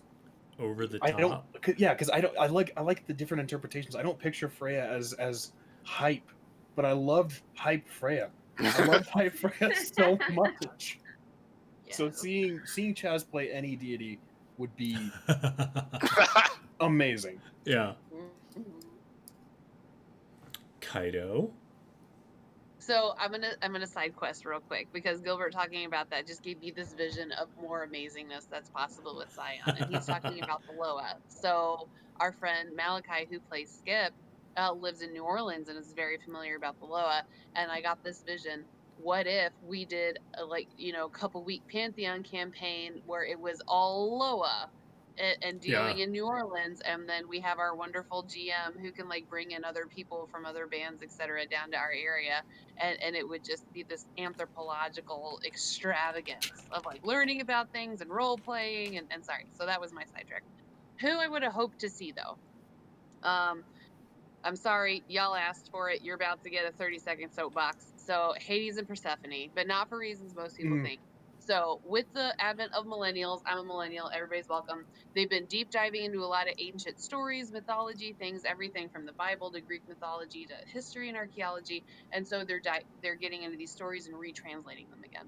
And Persephone was not a kidnapping victim. She absolutely walked her little, imaginary butt down to the underworld, and she's like, "Hey, it's cool down here. What's up?" And Hades is like, "Excuse me, I'm watching the game. Like, this is a drama-free area." And she's like, "No, that's cool. I'm just gonna see myself around." And he's like, "Wait, little flower maiden." And all the gods and goddesses did all their drama things with the mortals, but Hades and Persephone in the mythology were the only like married deity couple who never cheated on each other. They were a very stable relationship. They handled their business. The worst curses were in Persephone's name. They were not in Hades' name. So I really like how we're diving back into, well, what did they actually say? What did these myths hold back then and their values at that point versus what we know about them colloquially, which is Yeah. obviously very different. So I would love to see a more accurate to the real ancient myth, yeah, Hades and Persephone in this world, which they'd probably be a banging power couple. absolutely. Love it. Love Well, if you're those two. offering, I'm happy to play Hades to your Persephone because that would be Oh so my awesome. gosh, that would be so awesome. That was That's your actually guys. cosplay that we were playing. That's your Playing guys' as next cosplay. Yes, it was. Absolutely. yes. Avis. Well, for me, I'm gonna be honest. I just get excited about like new gods, the gods in general. Obviously the Greek gods, just because I studied them in school and all of that. I get excited whenever we talk about any of them. Like, oh God, Zeus is here. Oh, it's so cool. Okay, but I also would appreciate like the Egyptian gods, anything like that. Like the Mm, whole realm of Scion was just so interesting to me. I don't think there was anything that you were gonna throw out that I was like gonna be disappointed in. I was just excited all Yeah. around. That's awesome. Um. Okay, so in the official books right now, I mean, there's a lot of things that would have been I would have enjoyed seeing, but there was an idea that crossed my mind, and I didn't know. Sorry, I'm going to answer this question in chat real quick. Avis is actually the reincarnation of Shiva, reawakening to be Shiva. Is that correct? No. Yes. No? No. No? Yes? No. There are reincarnations where like the god is like dead and it comes back, and then Shiva was, I forgot the actual terminology, but was like Like an aspect? yes. And then as Avis grew, she would either remerge with Shiva or would supersede Shiva, and then essentially Avis would be Shiva with all of Shivan's power. Gotcha. And if no one caught on, Avis is Shiva backwards. Just saying. I'm not creative. We already talked. But it worked so well. Yeah, like no one. Right? So I don't think Chaz had access to the book, but as we got to the end of the game and he was describing the realm we were going into, and some of this was off the air, so I had like a little more insight to what was going on, but like this realm that existed and has always existed, and is essentially like, should we call it the pop culture realm? Like, not... It's like what you rely on, what humanity relies on. So like how we rely on the internet now. And so it, like the internet took domain over the realm. But in the past it's been other things. Yeah, like it's this like reliance on like essentially technology. So at some point it was just like a realm of like railroads, just railroads fucking everywhere, because a railroad was the thing. If you didn't have a railroad, your city was dead. And so at some point it was just like miles and miles of railroad. And the title at the time was like, oh my god, when will this change? This is boring as shit. Yeah. And then the internet came and they were like, yes, this is up top. So yeah, like that realm. So with that in mind, I was not sure where the hell you were going to go with it, especially after we defeated Eve, what would happen. So I was like kind of in my mind wondering if you were going to take the Masks of the Mythos book that they did on Kickstarter just before we started doing this, because there could be so much weird shit lingering in this realm of things that were... Yes. You know what I mean? So I was kind of waiting for some like Cthulhu mythos or something to show its ugly head while we were in there. And I feel like maybe if we had more time to play through it, that would have been like an interesting way to go with it. But if I don't necessarily know if I was hoping to meet any of those, but I was wondering if anything weird was going to show up while we were in there. And I was kind of giddy about it if it did. So Basketball Cthulhu. Like, Cthulhu, we don't have time. We'll see you later. We're busy. But guys, I'm so lonely. I just want hugs. Everyone always runs away. It's just sad, lonely Cthulhu. Oh Right? Yeah. Like so the humans sad. can't be around me. The gods don't want to talk to me. We're gonna adopt him if that's what's gonna Oh, happen. that's Right. great. Yeah. Chaz, if we What ever am I- play Mask of the Mythos, we're gonna end up adopting every elder. Right? He is way too big. Okay, he's gonna have to do some like metamorphosis if he wants to get in this little family scaffolding. There's like a That's lot not of what really I'm talking wonderful, crazy mythos art out there. But one of my favorite things of Cthulhu is like he's a chibi Cthulhu, and there's all these little stick figures running away, and he just has like this sign where he's just like free hugs. And he has this like Oh, sad man. look on his face. We can take. We'll go to the internet and make him chibi. Like Yeah, that. Okay. absolutely. Right. Love So it. now you guys are saying that, so I also have another favorite moment that I want to mention. Nice. Inuyasha Chibi. Yeah. Oh my goodness. That was so I love- good. I wasn't ready for that, but it It was was fantastic. so And then cute. Sit Boy, then Gilbert pulled out the Sit Boy. I just wanted to see if it would work. It was awesome. It I was was so cute. so not ready for that. It was also like my way of like little shout out to anybody who's watching. I was like, oh, I've seen that show. I've seen that love show. it. And I can't remember it. You just pull everything up. And you're just like, wow, all right, cool. That was so funny though. That was great. So good.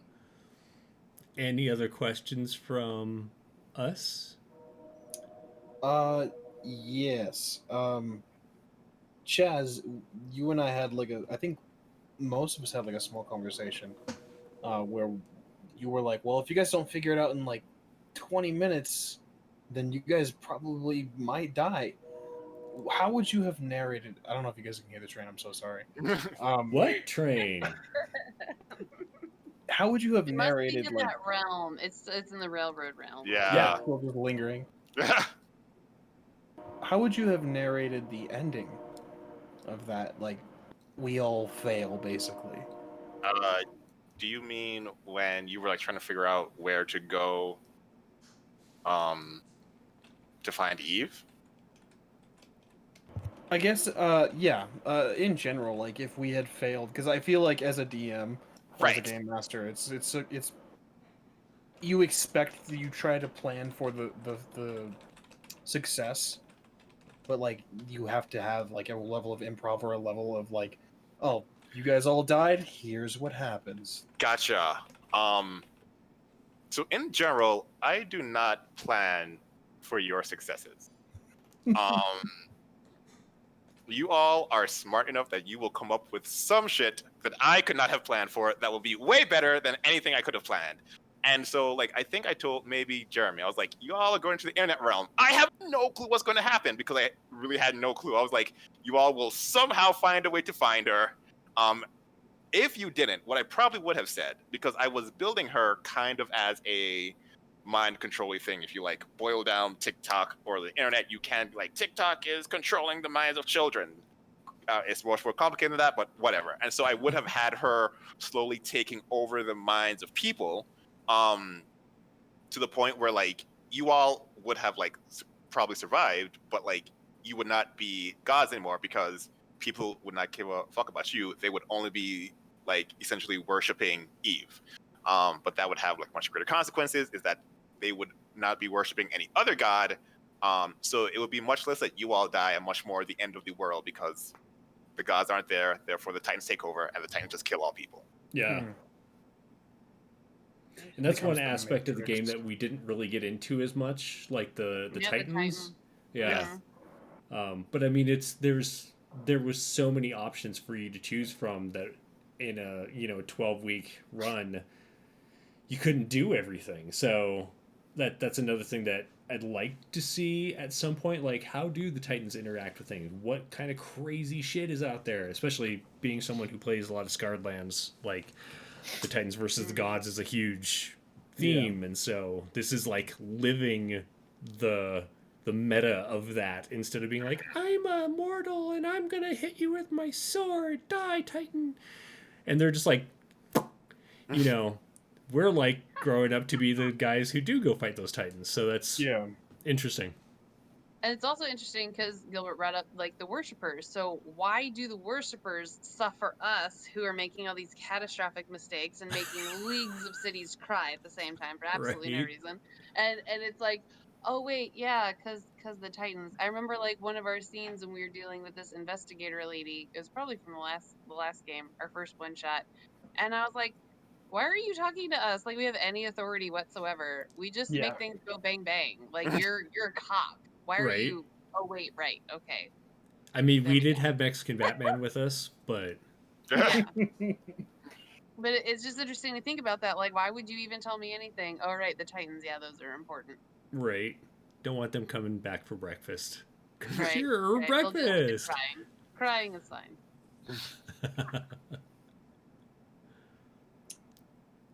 I have one Ruben. more if chat. Yeah. Well, one more for the group, I think. So, like I said, I based Ruben off of a facsimile of my facsimile. I'm not sure if it's the right word. A portion of myself that something that I Yeah. used to be. So a lot of the aspects were easy to do. So I'm curious as to how you guys built your guys' characters. Like, is there any piece of you in your character, or is this just something that you were like, I want the ideal, the ideal tech person, or things like that? Kaido, go. Oh Oh, good. So actually, I've never been an emo Japanese man. However, What? I know it's very surprising. So I have a theory that every D&D character, except for all of you who've done this so often, you can just whip them out of your pockets, is our subconscious at the time. And so with mine, I've never played a character like this before, but in creating him, I am somebody who I'm in a job now, kind of for the first time, that has a little bit more like assumed prestige. So there's a little bit more performance in it, and there's a little bit more how do I present myself, and there's a lot of I'm not worried about how I feel. We put that in the closet. We're gonna look at that later. We got stuff to do, and so that absolutely is a little bit of piece of like who I used to be versus like coming into this transition, and me looking at that now and being able to reflect and then kind of giggle when Kaido has like a panic moment and a cry puddle in the fountain. So it all comes together, but that absolutely came out of the subconscious. So Hmm, Nice. I dig it. Avis. Yes. So I always play really overly aggressive characters.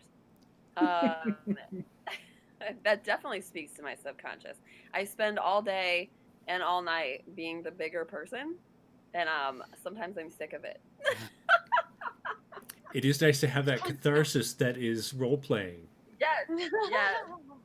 And then I get to go back to my workday tomorrow and be the bigger person. Chaz can invent Nice. a mouth for you to punch if you need one. It's better it's invented than if it was real. So I've been trying to think of an answer for this. So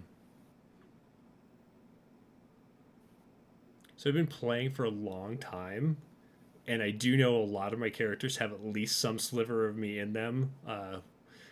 I was reading somebody's tweet, and they were like, "Hey, is like cooking a big thing in your D&D game or whatever?" And I'm like, "Cooking is usually always a big thing in anyone that I play in because I love cooking, and so almost all of my characters like have cooks utensils. They are like the camp cook. Everyone eats their food, and I make sure it's good food. Like I put that into my character, but like I try to like do some escapism where I'm not being me also. So I can't say Hanu is really me. I've never been a big drug user. I don't deal well being under the influence. I was a pretty hefty drinker for a while, but that wasn't really what Hanu was doing. I don't have issues with my dad. My parents are both still married. So like there's a lot to him that was definitely not inspired Did by it me. feed you to his dogs? That's Yeah, no You one. get attacked by wolves? No. In fact, I get along with animals really well, and um, I think I did choose to be like to go the werewolf path when I was deciding where to go with rather than going straight, being elevated as a demigod, as a divine being. I wanted to have that supernatural thing because if I were given the choice of being a vampire or a werewolf, and I love dogs, I would choose the werewolf. But I'm not a werewolf, so I couldn't say that was actually. Right on. In fact, I'm gonna segue, and I think Travis is watching, so I don't know if this is gonna be super creepy for him. Our our Monday game we've been doing Reap the Whirlwind for Vampire, and our vampire who is a sociopath serial killer was actually based more on me than Hanu was. But I'm also not a sociopath serial killer. But I essentially took me and then was like, okay, if I had no feelings for people as people, how would I be and how would I act? And so I built from there. So yeah. Sorry, Is Travis. definitely still watching. Right. If Travis is watching, hey Travis, Travis. This question is also for Chaz as well. Did you build any NPCs that might be in a aspect of yourself, or? I think all my NPCs are some aspect of myself. It just takes enough berating yourself into tiny little slivers to get different NPCs. Actually, no, that's Yeah, all NPCs are either like aspects of myself or reactions to various aspects of myself that I've seen. So my favorite NPCs that I've ever made are June and July, August. Explain yourself, Magic Man. Oh Right. my god. So you will all actually meet them fairly soon. They are twin gnomes, June, August, and July, August. Which I feel like gnomes would absolutely have that name. Agreed. Mhm. And July, August is this super heavy partier, drinker, like doesn't take anything super seriously. Some of those aspects have been attributed to me in my younger days and in my current days. Whereas June, August is the like very serious stereo, like typical like bookworm, which really has not been attributed to me, PhD status notwithstanding. How actually that's not true because June is also like super protective, so she's bookwormish, but she'll beat the living crap out of her sister, and then if anyone comes after her sister, she will get super aggressive. So yeah, it's I guess it's along with like yeah, they're all just different aspects that just need to be rearranged enough to fit for whatever it needs to be because it's hard not playing characters if you don't have that personal thing. Like even actors, like when they act, they just have to find Yeah. themselves in the role. You know, Chaz, if your current like PhD theme falls through and you want a new one, doing a study of people's characters throughout the years and how they are actually aspects of themselves would be amazing. Because, like, you know, coming from someone who's been playing for so long, I don't want to keep playing the same character. So I like try to make choices that are this other character, but how much of it is just me? And doing like a full on. There's some. I feel like there's a PhD in there somewhere. If you're really asking, I feel like I have an answer for you because you said the turning point of your character was this really nurturing moment to take care of your little foxy family member, and you recently went through something with one of your your fur babies, and you're very nurturing. See, there we go, the core. It was Jeremy all along. How you make decisions. Obviously, it's different for different characters and stuff. But I would say that's a little bit of Jeremy and Ahanu. Excuse me while I discipline my feelings.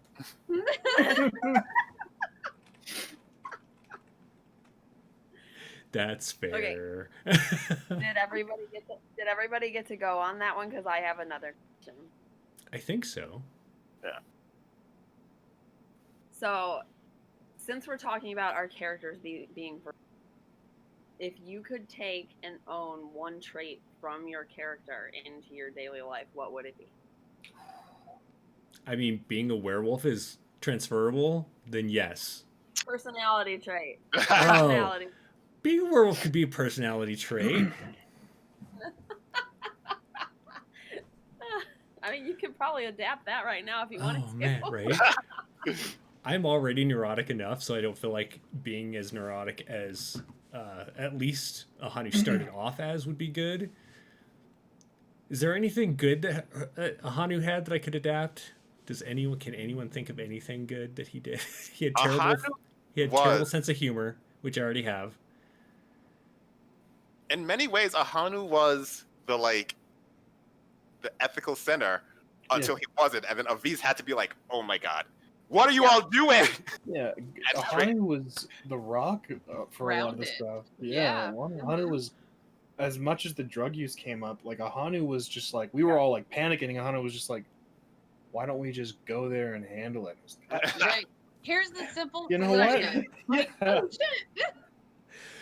Yeah. You know, I could use a little more of Ahanu's like Zen moments. That would be my answer. Yeah. Which was from the drugs, but we won't talk about that. Which is why I don't have Zen moments like that. I mean, saying, "Oh, it's all gonna be fine," I would say is from drugs, but like he had thoughtful input, like that. Yeah. That's not from drugs. There's substance to that. Kaido? Oh, diplomacy, 100%. I'm not diplomatic. No, like this phase, you know what I think, no matter what my words say. And so it would be fabulous to be able to be diplomatic all the time. Nice. Ruben.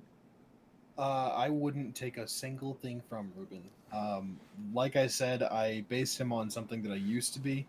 I think the only thing that was different was the fact that he was bad with females, with powerful females. I've never had an issue with powerful. I was raised by powerful females, so I humble brag, but I've always been.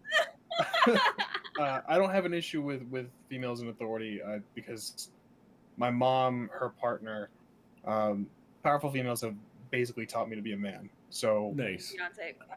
yeah, Beyonce too. But no, I wouldn't take a single thing from Ruben. I'm very happy with how I've progressed past his anxiety, his need for control. Nice. So what you're saying is you hope Ruben grows up to be Gilbert. Kind of, yeah. Yeah. So too. Yeah. I've made characters. This is a little bit off topic, but I put a sliver of myself in every character that I play, not NPCs because I am also a DM, but I had a character once that I wanted to watch fail because he was every bad aspect of myself, and I was like, this guy has to suffer. And my DM at the time was like, dude, are you okay? I'm like, I'm great. Just working through some stuff. It was good. It was therapeutic. Okay. That's funny. It was awesome. Chez, Again, diplomacy. Sorry. right. Chez, is there anyone that you got to run that you would take a piece of their personality for you? I mean, most of the people I ran were fairly heavily like you all were unfortunately just in a world of Chazes, so I do apologize for that. The best kind of world. Right. Great time. Oh gosh. It's starting. Yeah, no, like no one like really like stood out. All my favorite characters you hated, which was, you know, the point. Point. Nice. All right, we're back to Avis. What answer do you have for your question? So I think that I would take Avis's ability to own her mistakes. Oh. If she shot nice. someone and felt bad about it, she was like, I mean, we'll make better decisions next time. And I normally would kind of obsess about it and get a little upset. Nice. Very introspectful. Ruben, I can see you look at your list. I have one for Chaz.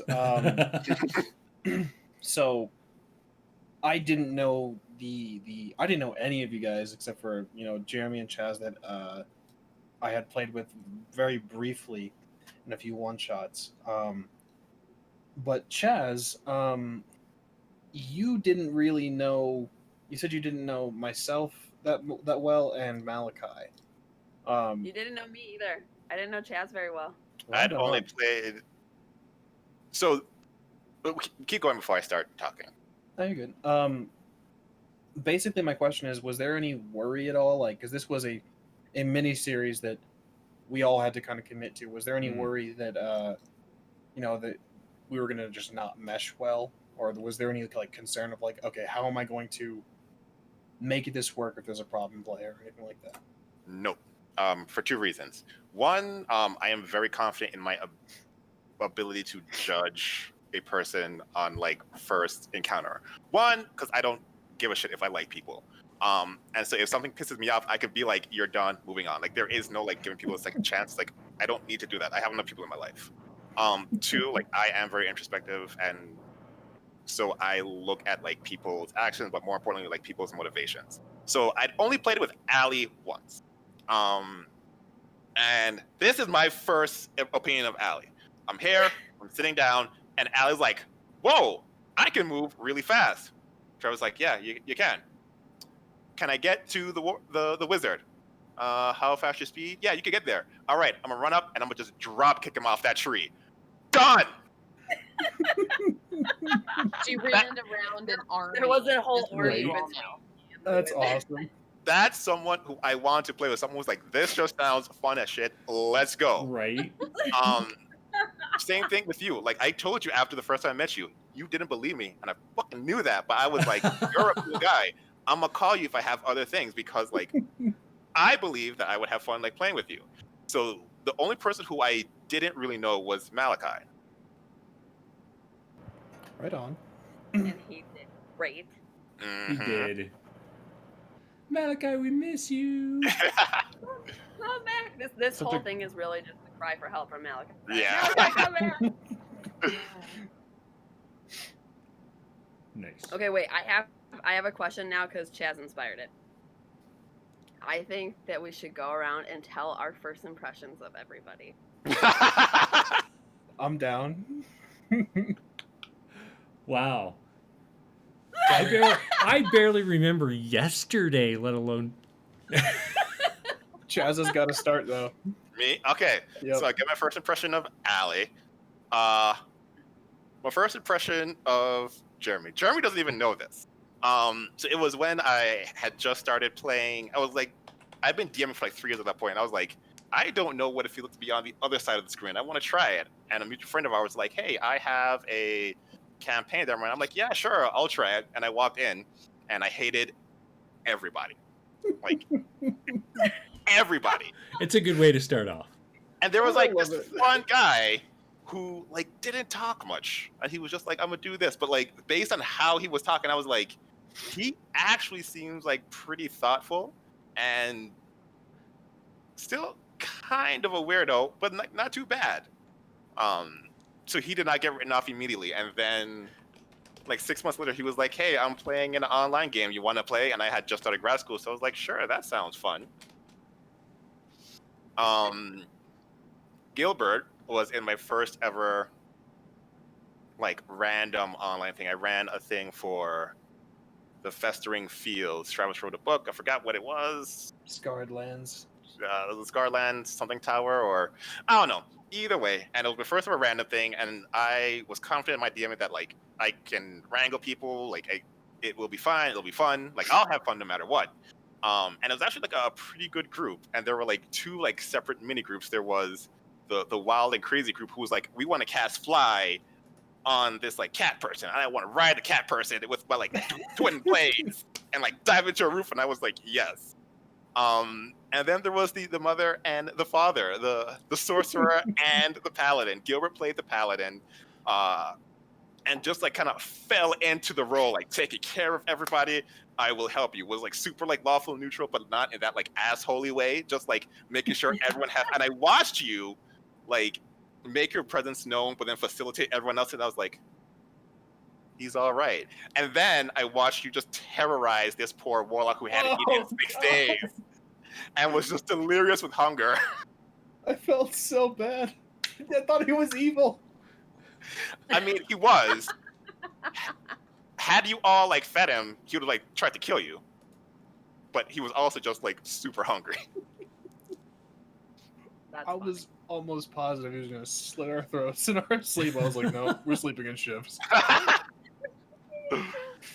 Oh, and then Roz I met in a one-shot with Travis, like the meat grinder, where we just had a crap ton of characters, and it was like a level 13 thing. We're all like level 2 or something. We run in and then we go, "Arr!" We're all level 1. I think there was like one level 2, because I remember someone had action surge, and I was like, how the shit you get action surge? I want action surge. And that had 8, maybe 10 characters in it. Like it was a lot of people. And I don't even think Ross stayed the whole time. No, but there was like, and it was so long ago, I don't remember like specifics, but I remember as she left, I was like, wow, Ross is like really cool. I hope they get to play with her again. I'm never gonna see her again. And like that was it. And But- here we are. Me being a Triton, hitting on everybody in our campaign. I did think that was the name. Yep. As a man, again, actually really good male characters. Cool. because I was impressed that she was able to make impact when there were so many people, and I was not really paying attention because it was like literally it took like 30 minutes to get back just because like the amount of people. Right. So yeah, and then Malachi's first impression. Yeah, I want to play. I want to punch things and I want to talk to people. No, that's it. All right, yeah, that's good. That's all I need. Like, he's decisive. He knows what he wants. Clearly intelligent. Let's go. That's awesome. Jeremy, I think you should be next because you've been handing off. Yeah. Well, I see what you're doing there. So for the most part, I met everyone online except for Chaz. So Chaz joined a Adventures League game at the Was that local Adventures shop. League? It started off, it ended up devolving into whatever the hell we wanted, but it started off, it was supposed to be Adventures League. And it was like one of those games where we had so many people, but the people who owned the store where we were playing, they were like, you have to try and get people to fit in. And so we had like 8 or 9 people. And we're in this little tiny room smooshed into this table. And the fact that the way Chaz played his character, you and John really were the only reasons that John! I was like, this game is amazing every week. Because everyone else was playing their sheet, you know what I mean? They're like, I am a strength of 19, or I am an intelligence of, 17 or something. They weren't playing like, I am like this warlock. You were a warlock halfling? Halfling warlock with packed to the blade, and so I would like get that like packed like scythe and try to scare people. Right. But because of the halfling, I had like disadvantage on fair check. Right. And there's something else that you did. I cannot. It was like defining in the I want to play with him in the future kind of way. Was it when I used like Thunderstep to try to catapult myself onto a giant? I mean, there were so many like battle moments that were really fun, but there was something about in that first town where like everyone is dead or whatever. Oh man, I can't remember what you did. I know John took the one lady's wedding dress and was wearing it. Which was so fucking creepy. Anyway, so yeah, Chaz was just like, in that group, there were a lot of really great people, but like you and John made that game just so much more entertaining. And then everyone else I met online, and I think Roz was the first one because I was also in the meat grinder, but then I got to join both you and Allie in, what were you? Scarredlands. I can't think of what it was called though. Whatever your Scarredlands game was. Extreme Scarlands. It wasn't interesting. No, you're mixing up Scarredlands Extreme and Drought. Extreme Drought, right? Well, on Astral, it's called Extreme Drought. It's called Extreme Scarlands. Oh, Sins of Shelzar. Sins of Shells. Yes. Yeah. That's the official name. In Astral, it's called Extreme Scarlands. That's funny. No, it's not. You're wrong. It is not. Go check. No. No. I know, because it's not. Right. Or my computer will crash again. It's not worth it. But yeah, Funny. Jeremy, you were running a tunic shop or something. I'm sorry, what? Yes. You were running you a were tunic shop. Tunic shop. Yeah, so my character from Travis's previous game that we had retired at that point was in his hometown and he was running a t-shirt shop, but essentially like medieval t-shirts. So he was inventing the t-shirt for the Scarredlands. And they got like dumped in town, and I was essentially their guide for an episode. And so that whole group afterwards, I was like, how do I weasel my way into playing with all of you again? It was just so much fun. I can't even think of how else to describe that. And then Ruben Gilbert came on. I think the first time I met you was during Chaz's Final Fantasy game. Yeah? Yeah, I popped in as Alton for a Right. Because I think there was going to be a couple missing players, and I had asked him, well, what do you need? They were like, probably a healer, and I was like, I will be the best healer that ever did heal. Aw. So my first impression of Gilbert. Sorry, I keep reading your name. My first impression of Gilbert was, I feel so sorry for him. I hope he's okay after this game. I hope we don't ruin him. Because we were being weird during your Final Fantasy game. I mean, it was the perfect kind of game to be weird for. It's so fun. But it was a ton of fun, and I'm glad that you survived it and ended up coming back, and it was a blast. So I always feel grateful for knowing all of you. And this is, Malachi's not here. This is the first game that I've met him, but his ability to, as Roz said, just drop down whatever it is in whatever moment and just be like, I'm going to call it word vomit, but like with meaning. Word vomit with meaning. Eloquence, yeah. Right. Yes. Whew, I It's am like jealous. a shotgun of eloquence. Like you Right? can't even handle it. Yeah. Yep. Yeah, I don't even know where inside that comes from because I don't have that. So, so we're gonna choose who gets to go next. Like, are we just gonna pass the baton on? Yeah, do it. That's a good All way to do right, it. let's go. Avis, here's the baton. Oh.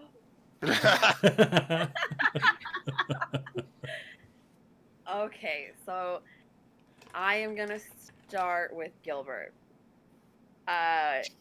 So when I first met Gilbert, I'm pretty sure it was on our first campaign in Scion, and it was just so different because we got on early and we were all talking and having a good time, and then like when we got on camera, he just like owned this character so hard that was just like Rod said earlier, like Mexican Batman and like this bachelor woman's man, and he's just the leader of the whole group. And I was just like, wow, this guy's a really good actor. Holy shit. and I don't think you've disappointed ever since. So my thought of you at first was just like, I was really impressed by your skills. Thank you. Oh, no problem. With Jeremy, when you came on to Scarred Lands, you are hilarious.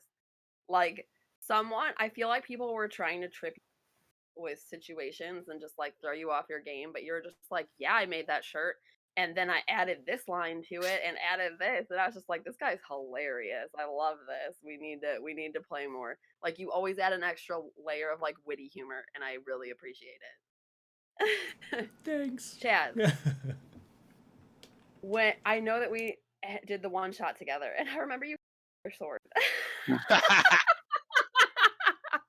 So, but I have to say that like my impression of you, I think, has gotten overtaken by your DM skills because you have a lot of storytelling talent.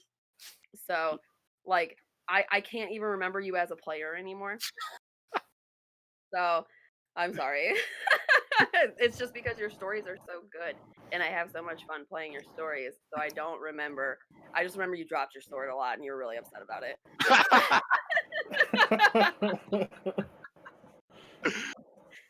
And then we have Malachi, who we played Scarlet Lands with, and he was a girl. I forgot, what was it, Roz? Like a cat person? She was the lion, one of the lion people. Yeah. And Manticora. Manticora. Yes, Manticora. Thank you. And he played her with like a Louisiana accent, and she was just as fiery with the word vomit, and he has not ever disappointed with the word vomit, the elegant word vomit. And Great. like that just sticks with him for me. And for those of you who don't know, he does poetry, so this is why he's so good at that. Like, you have to read his poems because they're awesome. Buy his new book.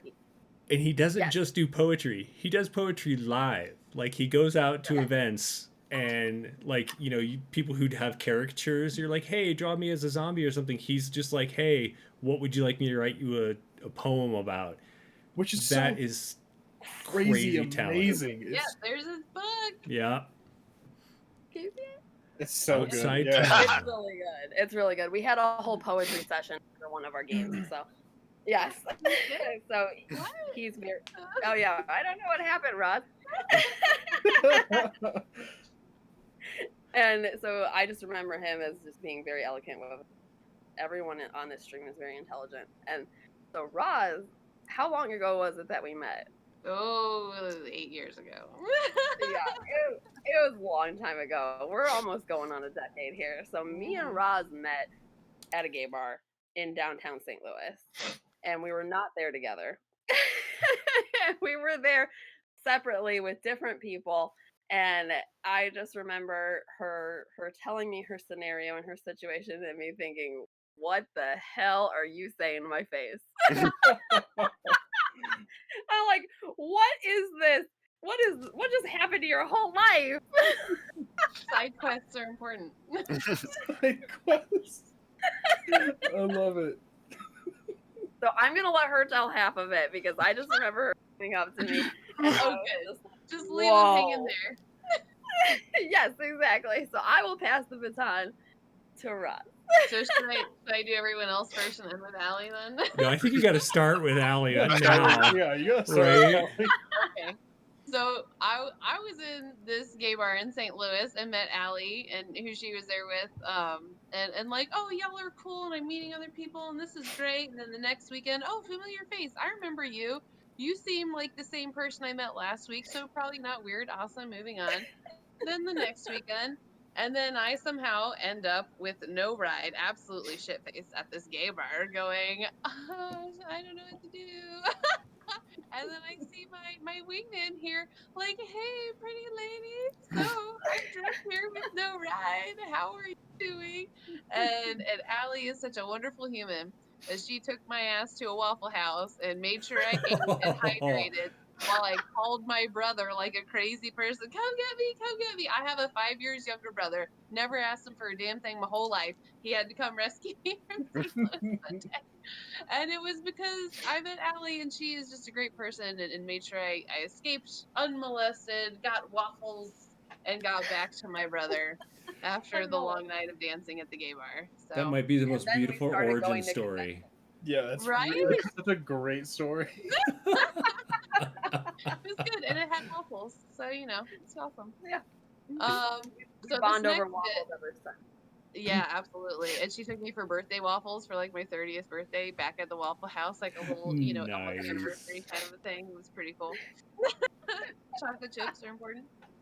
Um, the next two people, so I kind of got my first interaction from Chaz and Jeremy at the same time. I'm going to try to talk about this, not sound a creeper.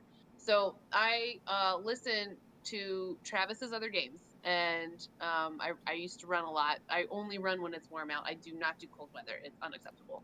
And so I've had a lot of trainings where I went out and I wanted to listen to podcasts. Hey, let me listen to people play D&D. I love D&D. I don't think about running. Cool.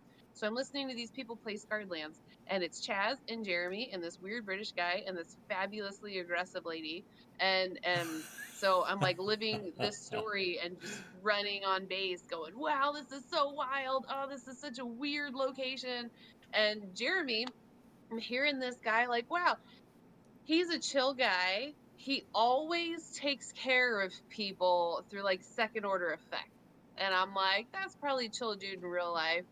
And then Chaz, I'm like, oh my gosh, he's doing something in graduate school, storytelling. It's so wild. And he like really dictates like what's going on in the context and then does something that not only is really interesting and aggressive, but is better for everyone around him. Does anyone else see this? Like, so I'm running and listening to these two guys, and then the weird British guy who makes an amazing curmudgeon-y old lady. I'm Oh, pretty convinced he's a curmudgeon-y old lady on the inside. I think you were correct. And Bea, I don't think I ever interacted with her, but she seemed super cool. Yeah, She it's rolled with all the punches. So anyway, heard a lot about you two, and then I got to interact with both of you on the meat grinder, and then I did one with Chaz, where again I was a pirate and he was in there. So the first thing on the more intimate encounter that I noticed is that Chaz, as a person, is very, I will participate with the team, but I'm not going to compromise my values. I'm going to help people. I'm going to add to the story. I'm not going to take away. Chaz never takes away from people or puts you in a bind, which I think adds to the community and the experience of the team and going through this experience together. With Jeremy, like you guys both mentioned that you came onto Scarred Lands, and Travis loves to launch me into the awkward situations because I am the conqueror of awkward, which is absolutely fine. And so showed up at your tunic shop and you gave me some weird tunics, and I'm like, you know what? I want some custom weird tunics actually.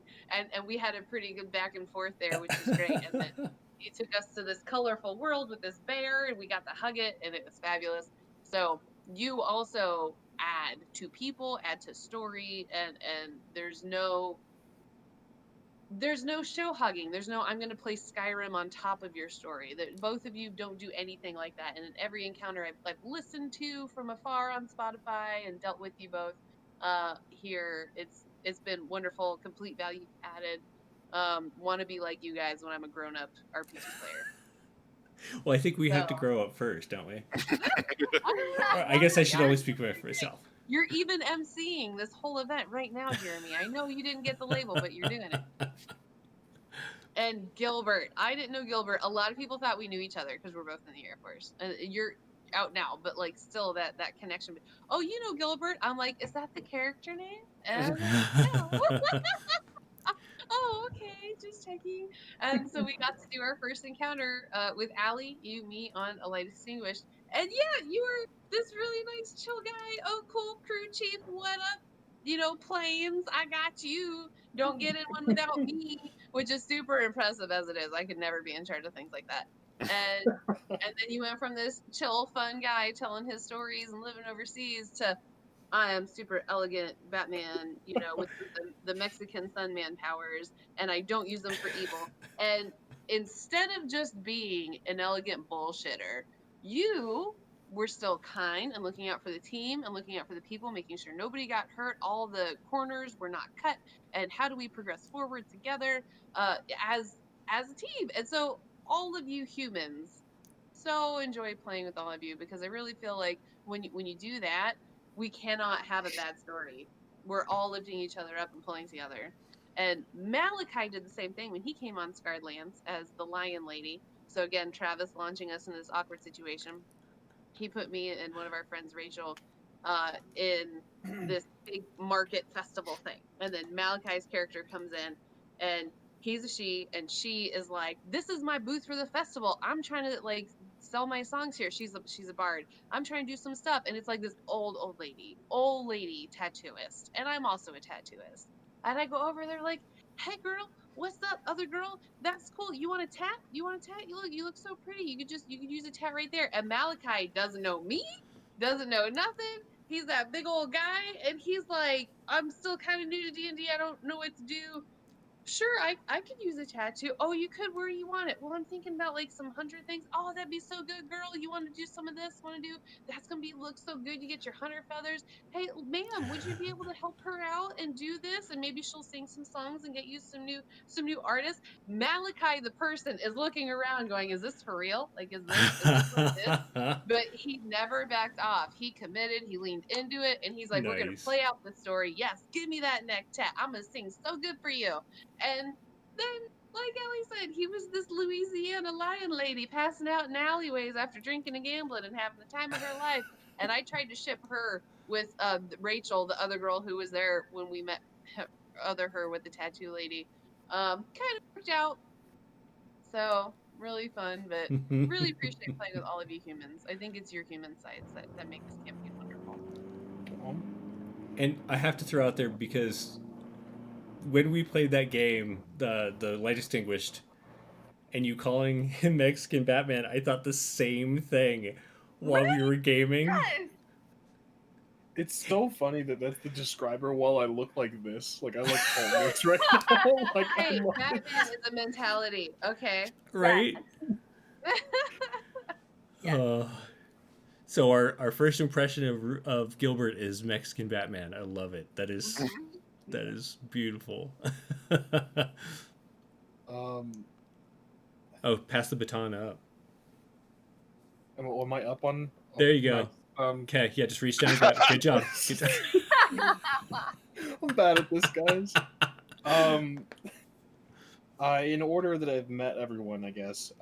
Chaz, I'm still relatively new to streaming. I would say it's been a few months. But so I was just very nervous, especially when they were like, "Hey, a player is needed," and I was like, "I'll play something." I'm a player. And then I met Chaz, and I'm always very anxious about like, oh, new people. I don't want to come off as an asshole. But Chaz just seemed really chill, relaxed, and then we got into the game, um, and it was just so fun. I DM, and I've been DMing for the past like 3 years for a home game, and my games aren't really fun like that. And that's not like, I'm not saying I'm a shitty DM, because like my friends tell me all the time, like, oh, you're a great DM. I don't necessarily believe them, but it's all very serious and dramatic and like just very tension building. Um, but Chaz's games were fun, like just super enjoyable, and I was just like, wow, maybe I should chill. But there's nothing Um, wrong with serious games either. yeah, Just like and so you don't feel bad. oh yeah, it's been like a 3 year campaign or whatever. But my first impression of Chaz was just like, wow, this is so good. And it was impressive that he took a group of people that didn't know each other and made it work. So I was just all around impressed. That's my first impression of Chaz. It was just on a pedestal. I was like, wow. Um, Senpai. basically. But then he asked me. I don't remember if you asked me or if I had hinted at it, because I wanted to play and I wanted to subtly be like, can I play? um, but he mentioned the Final Fantasy like cross between D&D, and I was like, that sounds so dope. And I'm pretty sure I did hint at it. Um, if he ever needed a player, he could ask me, and then he asked me, and I was again still very anxious. Didn't know people. Didn't. I have this issue where I don't feel like I quite belong up with everybody, because it's just like everyone I've met so far, being a part of the Onyx Paths channel, has been just so impressive. I met Jeremy, and he seemed super chill, and we talked about it a little bit earlier today, where I was playing the game like, oh, let's see what's on his bookshelves.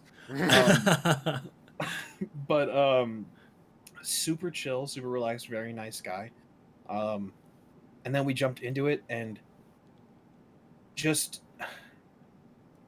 so again super fun. And it was the setting, the group was just so fun, and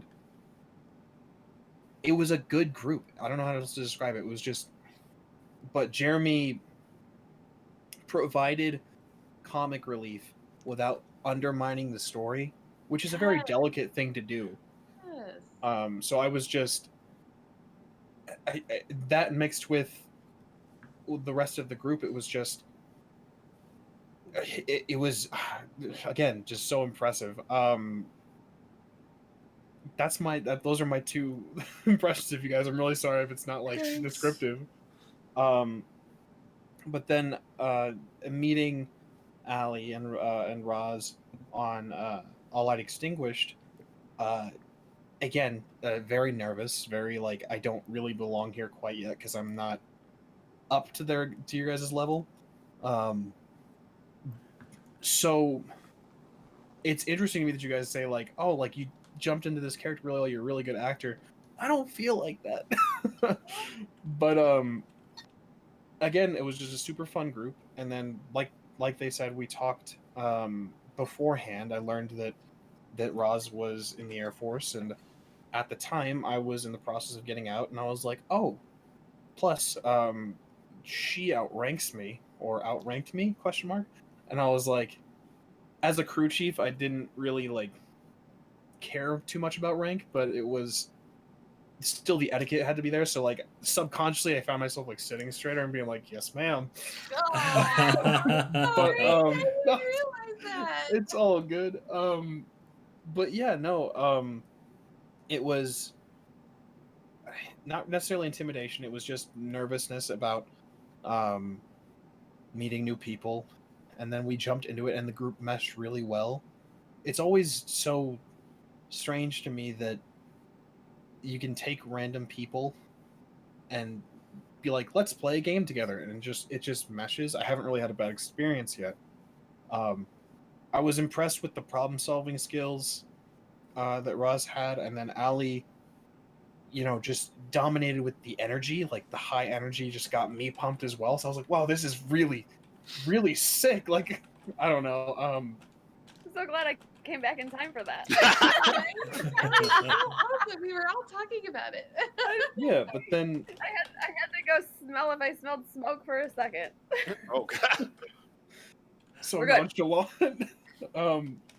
But yeah, no, those two just again impressed the hell out of me, and then talking to them more, learning about kind of what everyone does. Like, Chaz is in grad school, Jeremy has his publishing company, Roz being, I'm not sure if you want me to shout that out, but like the position that you're in, and Ali, motivational speaking, like these are very qualified people.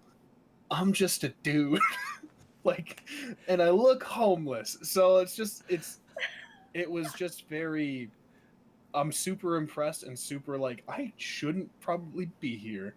And then meeting Malachi on this stream, on this miniseries we were doing, Malachi seemed just very cool, relaxed, very unlike my first reaction. He just seemed like very like, oh hey, what's up everybody, like just like immediately got along with everyone. I was like, how the hell is he that sociable that quick? I like him a lot. And then I found out he was a poet, and he was published, and I was just again super impressed. Good poet. Yeah, fantastic. And like Ali said, we did like a little poetry reading. Roz read us some of the poetry from this book. It was beautiful. And then I learned that he did that in public and was like, hey, what do you want me to write a poem about? And it's always good. He posted on Instagram. Go follow him on Instagram. I don't have his Instagram name, but find it. Malachi Hoskins, I think. Mm-hmm. Always good. It's so good. And it's just, it's so beautiful. But again, it was, in summary, all of these people are very impressive and very, well equipped for just as people. And I'm just like, how do I do that?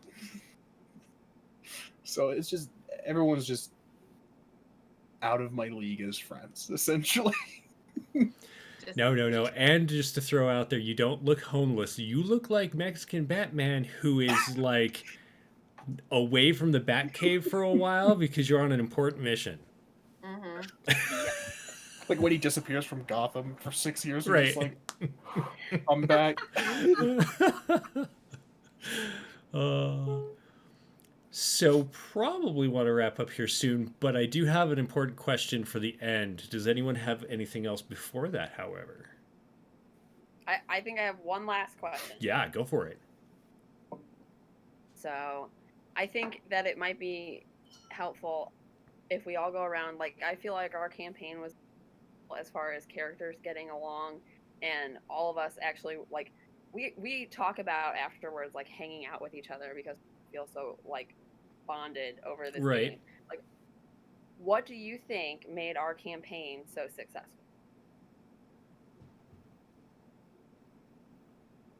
Chaz. Ooh. And then we can pass the baton. And then we can pass the baton. I felt like the baton was working really well, so I nominate Chaz. Okay, we'll do the baton then. I think there was a united goal. A lot of people, not everybody, but a lot of people think of D&D as like you play D&D and that's it. But like, there are many ways to engage in D&D. There are people who like, I want to run a like very numbers crunchy, blah blah blah blah, and like that's like what they want to do. So if you have a campaign that's more heavily skewed towards like story and like kind of takes away the number crunchy, like you're taking away some of the fun. Whereas like everyone here was like, we just want to do some like crazy shit and see what happens. And because everyone kind of wanted to do the same thing, it was super easy for the group to just like do the same thing together. Like no one ever really went out, even when you went your own way. People were like, oh, you're doing crazy shit over there? Like I want to follow. Yeah, I think that, like united goals. Okay, like where am I? Should I just like hand it down? Can you hand that to me real quick? Because I'm just gonna build off of what you said. Go. Yeah. Okay. Man. Yeah. There Thanks. Okay. So absolutely what you said, and the fact that we all then embraced. So like you know, whoever was doing that random thing, we were like, okay, let's build on that together.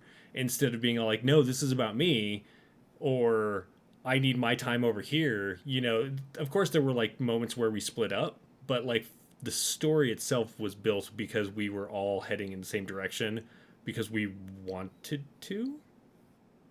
Yep. You know what I mean? Like we chose to build off that and make the story into something more alive than just an adventure, you know. Yeah, I'm gonna build off of yours. Okay, so here's the baton. Right. Thanks. Yep, yeah, perfect. So, with exactly what both of you said, I think that role playing is very much like improv, right? It's about saying yes. It's about not looking at someone's decisions like, why would you do that? It's about being like, okay, how would my character participate in that, as opposed to saying no. And we all just completely embraced each other's decisions, and it Yeah. just drove so much story in such weird places that made it so much more fun than regular campaign. Who wants it? Where do we grab? Gilbert and I are gonna play Okay, she's passing it. One of you grab it. the game with the colors. Go for it, Roz. I don't know where the baton is at. Oh God, they dropped it into the internet. No.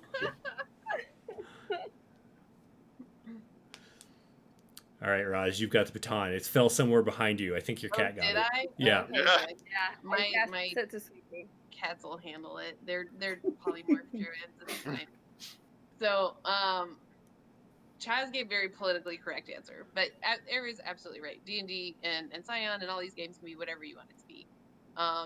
But I think it's because we valued each other over whatever our goals were in this game. And again, like the human element that we just all seem to possess about like, I don't need 5 more minutes. You have something that's obviously important. Let me just hang out with you. Let me just take your daughter to Taco Bell. Let me just go, resolve these issues and bully your parents because they assholes and go take this cop car.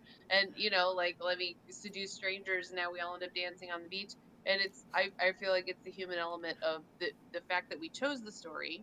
Even if we chose like resource distribution, it would have been the same. We would have passed resources, would have helped each other out. It's because we all valued each other in the team, and then therefore we could build an amazing team story. Even in Scion, a lot of demigods split off. They have these things. I'm gonna go. We'll talk to each other every once in a while, but really it's just in passing, and we're gonna leave. And we stayed this family unit that we built, and I think it's because of who we are all as people. Nice.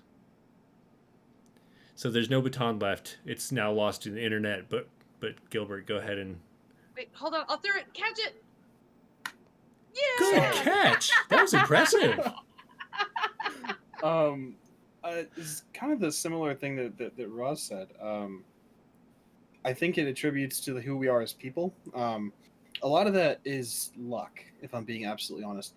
We got very lucky with the group we had. We don't have anyone who's necessarily, Chaz with your excellent judge of character. No, we didn't have anybody who was just like, no, I need this to be about me. This portion needs to be me. Yeah. So it was a mixture of just everyone's a good person. And Chaz also made us invested in each other. The fact that I think myself and Malachi, we didn't know who our divine parents were. So it was a mystery not only to us, but to our friends as well. And it was just like, whenever there was a moment of isolation where a character had to have their own scene or whatever, it was just kind of like, what's going on here? So it was just the fact that we cared, the fact that we were all invested in everyone's story, not just our own. Nice. Any other I questions? have one tidbit to add that I just Sure. If you guys go back and watch the stream, I don't know if you can, but if you go back and watch the stream, I just have to say I think it is hilarious because no one in this stream can call Raza him. We're so bad at that. Yeah. Right? It's hilarious the whole time. She's like, him, and everybody's like, she. Right. Or like Kaido and Kato, because I'm like the first like 3 games I'm like Kato and everyone else is like Kaido. Yeah, Kato. Damn it. I mean, I'm not gonna lie, it made the shower scene a little awkward because I was trying to be really manly and in my feelings, and everybody coming at her, and I'm like, it's not the right movie, guys. Right. It's a different movie. I was every time it happened, I was cracking up on the inside because I'm not gonna call anyone out, but I think it's so funny because obviously Roz is very much womanly and owns that, and no one could get around the facade, and it's just It is a facade. Japanese emo guy on the inside. It's all J-pop right here. I feel like somebody else was going to say that they had another question, or did I misinterpret that? All right, so final question. You can answer this about your own character, someone else's character, or one of the other players. Ready? What is your theme song? Ooh. I got it.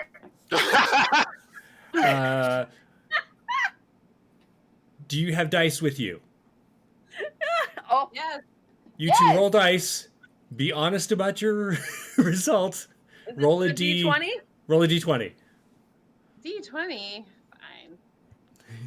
Fine. Oh, I got the 9. Hold on. Finding a 20. I have all my vampire dice on top. Okay. If you need me to pick a different one, I can. I got an 11. All right. Roz it is. Allie's song is Fireball by Pitbull. No, yeah. I absolutely love it. Now, is that Allie's song or is that Avisa's song? Both. Both? Okay, that's fair. Fireball makes Allie throw up.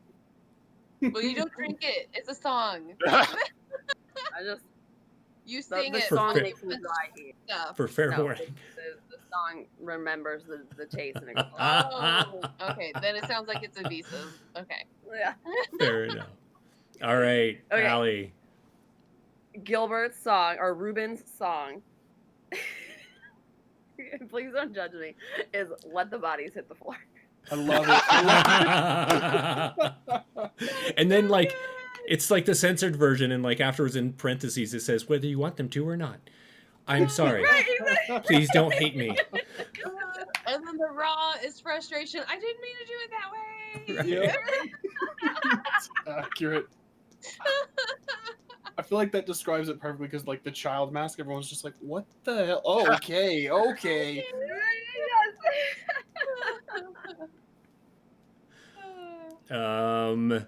Who wants to go next?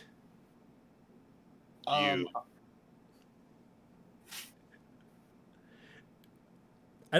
So this is completely Avis. Every time she would go do something, Brick House would play in my head.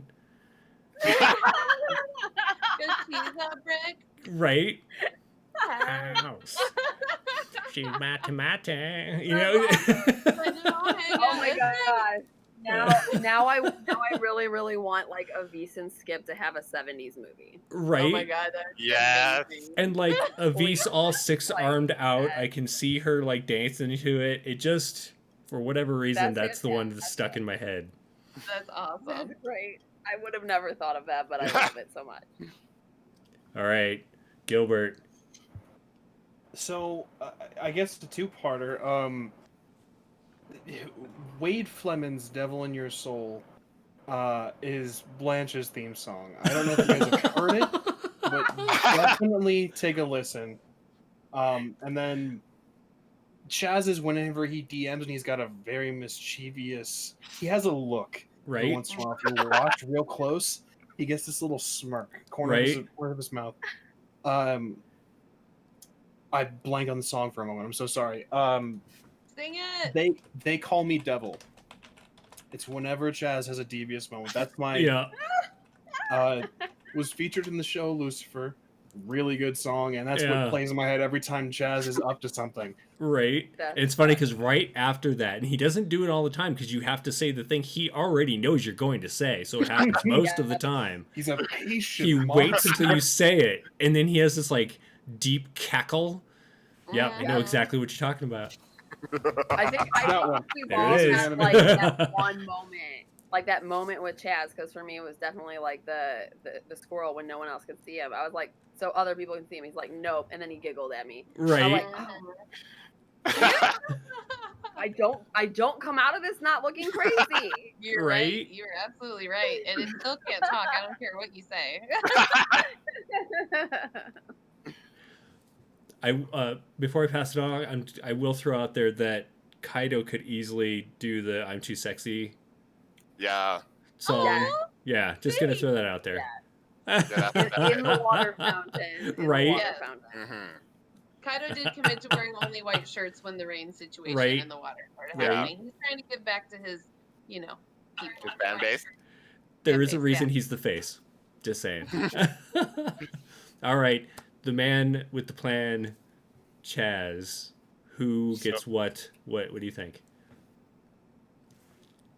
So I linked a song in chat. This was essentially like 87% of the planning for this campaign. I thought about this song and I was like, I know exactly what's going to happen. So it's like the group song, is what you're saying. Yeah. This is the group song. A song called Possessed by Disease from the game Nier Automata. I'm wearing the jacket right now. And the first minute is just them chanting, become as gods, become as gods. We're all my going to God. die together and become as gods. And I'm like, oh my God, that is freaky. I feel like you should have put that as the theme music to the Right. show. Oh, I wanted to. I was like, I talked to Tam. I was like, now, how do How does copyright trademarks work? Is this copyright if I just take their shit? Usually with money, but yeah. Right. Yeah. Sam was like, no, email them. They might not give a shit. That's True. True. Yeah. That is true. Well, Wait, I have to Ahanu throw. doesn't I have a yes, song real I have to quick. throw one out there for Ahanu. Okay, I have one after you. Go ahead. Oh no. Wait, maybe we're thinking the same one because I'm all about Dead Mouse. Oh, okay, mine is not Dead Mouse. You go first. That's funny. So really anything dubstep is what you're saying. Yeah. Ahanu was So- very dubstep. He was.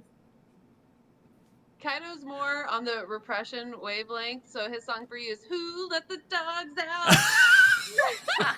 There's Oh, a dumb, As long as that was Wait. playing as he was ripping down that building right after he ate Adam's face, that's completely fine. Poor Adam. Yeah, Poor and as Adam. long as When your brothers were referring eating to you, his no. childhood, we don't want that to refer to his childhood. But that's There- what it does refer to, because repression is a game now. Oh, now I'm sad. There's a Lovely. dubstep song that I think Ahanu would definitely have written in game called Dolphins on Wheels. I would encourage everyone in chat, everyone in the looking this game up. to check it out because it's just That's amazing.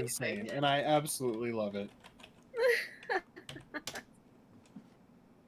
It's got It dolphin is noises now- and then monkey noises. It's for no reason. Yeah, When we're done with this that sounds like stream, I'm Ahanu. listening to it. He's makes absolute sense. Well, if that's my face hurts from laughing. Okay, if that is everything, should we call it a night?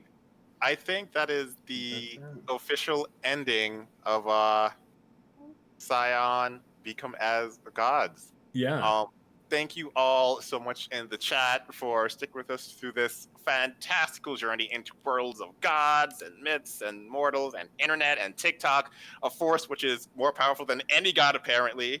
Who thank knew? you, my dear friends, for sticking with me through all of my bullshit. More. I'm never going to see you again, and it makes me so sad because you're going into the internet. No. I'm taking you with me. Right? He would. Oh gosh. But we'll be back and became as gods. We will be back.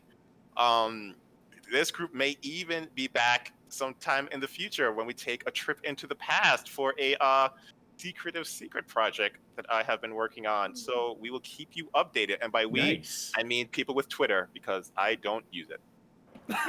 I've started tagging you more so that you'll be pestered to actually post by your anything, phone, yeah. just something.